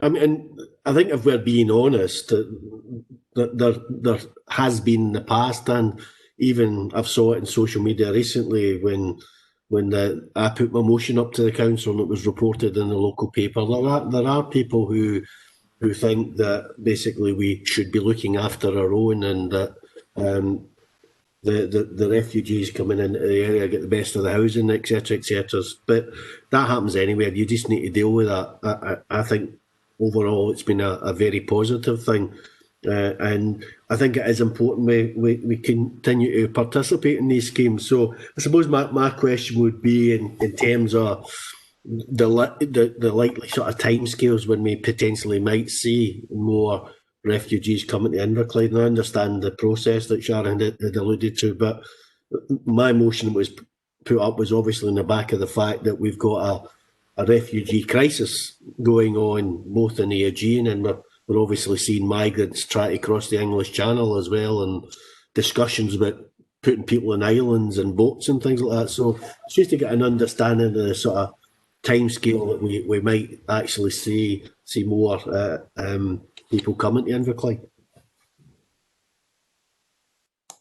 Councillor McCabe, we're keen to get underway just as soon as we possibly can. When this report clears committee, there's a further report that would go to CMT that would outline the methodology of how we would do that, and we're keen to get moving just as quickly as we possibly can. And I mean, from our point of view, I suppose what I'd be saying to you today is that we would be going for absolute minimum delay as far as we possibly can. All right. Yep, thanks for that. Chana. Thanks, Convener. It's just on 4.5. These immigrants have got to apply every 5 years of this so they can stay in the country, and that's the one part of it. That sort of worries me. And the other one is, how long does it take them to know, one, if they're going to get the information they can stay, and two, do they apply at the same time to make sure they get financial money to help? Because that's, to me, is a worry. If they're only getting 5 years now and getting told to go somewhere else. I'm glad that this report's as good as this, Sharon and everyone else, because I think it shows what I've always said. Inverclyde is a great place to live in, and people that come in our liners will tell you how well they're received, even though they may be able not to use their own language. They still feel that people in this area are very, very helpful, and that this report is proof of that. We're lucky enough to meet some of the Syrians and their children, and they were good. As I said, it surprised me when you started to talk, and the next thing I heard this right Greenock accent, and I laughed. So there you are, but well done to the team and everyone else. But I just wonder what happens, because I would hate to see that happening. What happens after 5 years, Sharon? I'm going to ask Kate, who's the expert. Thank you, Convener. So yes, we have very carefully considered how we ensure that we support our families and refugees as they come to the 5-year point where their Home Office funding ceases. They do have to apply for a right to remain in the country, and that process can be quite simple as long as we can ensure that the language barriers and other things don't get in the way of that. So part of our service plan going forward is to build in that support and that stepping down, so that we can support families to make sure that we can get all of those processes in place. And if they do have any challenges in their right to remain application, that we can support them while they achieve correct legal advice to appeal any decisions made. We do provide ongoing support to our refugee families beyond the 5-year period, and fortunately the funds available to us allow us to do that. In some respects it's just a checking in support, is everything okay? And sometimes it's guidance and advice and signposting. So that is a really important part of our plan for the service in terms of how we help to ensure that families are settled in Inverclyde, and that's long term, and kind of we can progress forward without the funding. Thank you, Kate. Thanks very much for that, Convener. Thanks, Kate. Elizabeth. I'm actually fine, Convener. Kate's really just answered part of the question that I had from my previous response there. Thank you. Hey, thank you, everyone, and thanks to Kate for that. Convener, can I just ask just one last thing, one point I'd just like to make? It was regarding the jobs that I made earlier. Certainly, I remember when meeting with some of the Syrian families, there was one person in particular that stuck in my mind, and he was a mechanic back in Syria, and he was desperate to get work here. And when I met him some months later, or 6 months later perhaps, he still hadn't found work. And I sincerely hope that he managed to get a job. There was also, I know, some discussions, because many of it have tried some of the food that's been made by the families, and it was excellent. And I think I'd asked about, would there be any opportunity for maybe try to set up some sort of cafe or otherwise, where they could be selling their own produce, their own food themselves. I know that was getting looked at, so I don't know if there was any further discussions or there's been any further moves that way. It's just maybe some opportunity could be for some people to work. Thank you. Councillor Quinn, Lynn. Yeah, thanks, Robert. Just a couple of quick questions. Obviously reading the report, it was very clear about the support the Syrian families, and they've really felt at home here. But I think the main thing was about the community and the shared heritage, that there was a larger number. So when they become a larger number, they become more of a community within a community. The school started.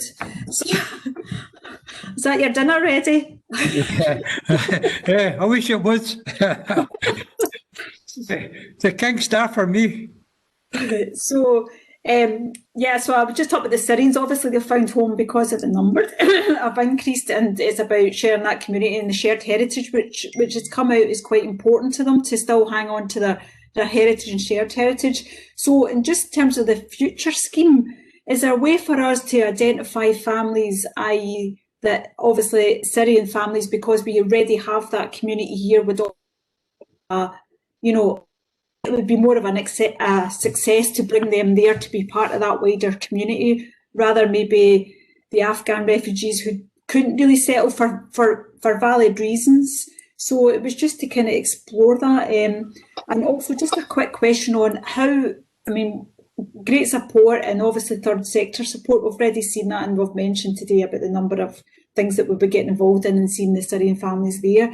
But how acceptance have we been as a wider community? How acceptance have they been there? Is there still a wee bit of work to do on translating those different heritage things to the wider community? Because we've kind of mentioned about, so I've heard stories, for instance, of Ramadan, and the kids were maybe up later and some of the neighbours had complained, but maybe the neighbours, it was about not understanding about Ramadan and what it meant to them and all the rest. So was there a wee bit more of a kind of education for the sort of wider community? Mentioned about meat, which I've now found out you can get halal meat in Inverclyde, but maybe they just don't know. So I'm just saying that kind of a wee bit more of a kind of wider community engagement maybe could be done, and maybe our third sector can help a bit more with that. Sharon? Thanks very much, Convener. Councillor McCunn, you'll appreciate there are deep ethical issues in the question that you ask, and our approach is relatively straightforward in response to that, and it's a match between need and resource. The offer that Inverclyde will make will be based on the needs of the families that are presented to us and whether we think that we can match that need with the resources and the profile that we have for all of Inverclyde. And I think it would not be tenable for us to have a position where we were, progressing a particular group based on ethnicity. So I think we focus on matching need with resource, and in a way that enables us to make the best possible offer. Our own experience and the feedback that we have from our service users, and I don't know if there's anything that Kate would add, is there are areas where it would be really good to see much more inclusivity from certain aspects of our community, but by and large I think our families with the feedback we've had from our families is that they have been welcomed to Inverclyde by the Inverclyde community. There are issues, without a shadow of a doubt. There's more that we could do as an organisation to assist with that, but by and large people have been welcomed. And Kate, would you concur with that perspective? Well, I would absolutely, and I know our colleagues in housing are very supportive as well in speaking to neighbours during Ramadan and explaining the kind of the generosity and understanding needed through these events and trying to mitigate any challenges between neighbours. But generally, I would say that, like yourself, Councillor Quinn, I think that's one of the only incidents that's come to our attention as significant. And aside from that, I think families do feel welcomed and supported in Inverclyde. Yeah, I mean, the issue about the Ramadan wasn't a criticism. I think it was just highlighting that once people understand the reason why, they're really accepting, but sometimes if you don't understand why, so I think that was it, about the sort of education and let the community know about the differences, which should be celebrated.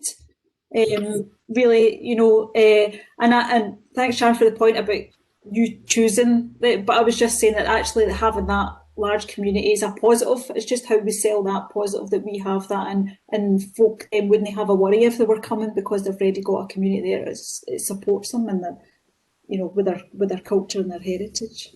So it was definitely not a criticism. It was more just to explore. Just add a little bit to that what Sharon was saying. Both my parents came from Italy. My mother got married in Greenock, my dad. And when first, and she was longer here than what she ever spent in Italy. And she was always told, why don't you go back home? And people would even say to me, when I was born in Inverkip Street, and they'd say, you should do this. And eventually I used to say to them, why don't you do the same? Do your parents not come from Ireland? Aye, I said, well, you should go back to Ireland. And I'm serious, it's got to be a two-way thing. One, they've got to come into the community. They've got to become part of the community, at the same time have their own community. And we've got to open the doors as well. You're right, Lynn, but you say that. It's got to be an opening door. It's got to be the two years to get together and work and see how we go on. And then we'll understand each other's habits and everything else. And as you say, Ramadan and everything else. So all these things have got to be worked at. It doesn't just happen like that, but it will happen. It takes a long while. So the best of luck on that end. Okay, thanks, Convener. Thanks for that, Councillor Rebecca. Well said about your parents as well. Aye, we're all part of the immigrant community somewhere down the line, aren't we? Well, thanks for that. Village of Thompson's Bairns. Yeah, aye, absolutely. Well, thanks for that, Kate. We've got item 8, which is A, B and C, were all for noting. Does anyone get any questions on any of these 3 items? Yes, convener. Very good, Jim. What one?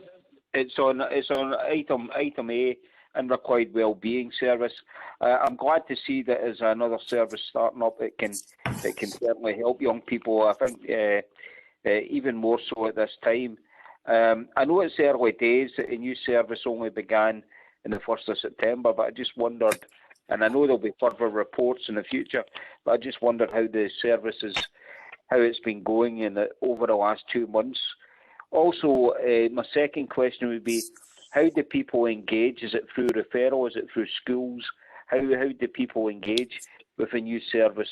And 3, what is the relationship between the new service and the likes of Mind Mosaic? You know, the differences that both services offer, and how will they go ahead in the future about complementing each other? Thank you. Sharon. Thanks, convener. I feel as though I'm not answering any of your questions today, Councillor MacLeod. What I'm going to say to you is, in terms of referral numbers and efficiency and efficacy, it is really too early for us to say. What I can say is that a lot of the work that has been rolled out thus far by Action for Children is making sure that the wider Inverclyde community is aware of them and knows what is on offer, and I'll be very happy to bring back a further report giving you some information about how that is actually working. That part of that report will provide more detail on the referral mechanism. That's an area of work that is still being developed because we've got really high hopes for that. And I'm just conscious of time to say to you that it's something that we're working out the detail of it, and that detail will be in a future report. In relation to your third point about how the service connects with wider third sector partners or other types of provision, and rather than focus in on one particular aspect, such as Mind Mosaic, if you wouldn't mind, what I'd say to you is we have a further piece of work that is going on right now that is a very detailed piece of work that is looking at a community mental health and wellbeing response for children across the age range, beginning actually in the perinatal phase all the way through to the transition arrangements. This service is part of that. We've got some already existing services like CAMS that are givens that are part of that will be enhanced. Our school nursing service, again, will be enhanced as a consequence of that. And part of the work will be trying to look at how we make sure that all of these services, where it's appropriate, complement each other. Some areas will fall out with the framework in terms of the direct control of either the local authority or the HSCP generally. But we will look to maximise partnership where that's possible. Thank you for that, Sharon. Thank you. If there's nothing else on them 3 items, we'll move on. Convener, could I just come in briefly? Sorry, Stephen. Yeah, but it was just to follow that point up in terms of Sharon talking about working in partnership, and I think Councillor MacLeod's right to highlight the different agencies that are essentially working in this field. A number of years ago, we had a bit of a sort of a cluttered landscape, shall we say, around financial inclusion, and to a certain extent a bit of competition, shall we say, between different agencies. And I think when the financial inclusion partnership was established and people got together and looked at what each other did, I think that was very beneficial for Inverclyde. So I don't know whether there is a structure which would allow that the same sort of thing to be looked at in terms of these type of services. But certainly, I think it is important that we understand the breadth of services available and how they can genuinely work in partnership and complement each other. Sharon? I completely agree, Councillor McCabe, and hopefully this community wellbeing framework will enable us to do that, and that will sit within the context of the mental health programme board, which will hope to achieve exactly what you're describing. I would make the point, however, and I know that this is a point that probably doesn't need made, but that has to take place within the context of safe, effective services where there are proven quality assurance arrangements that we can be confident that we are making referrals to and from. How about Stephen?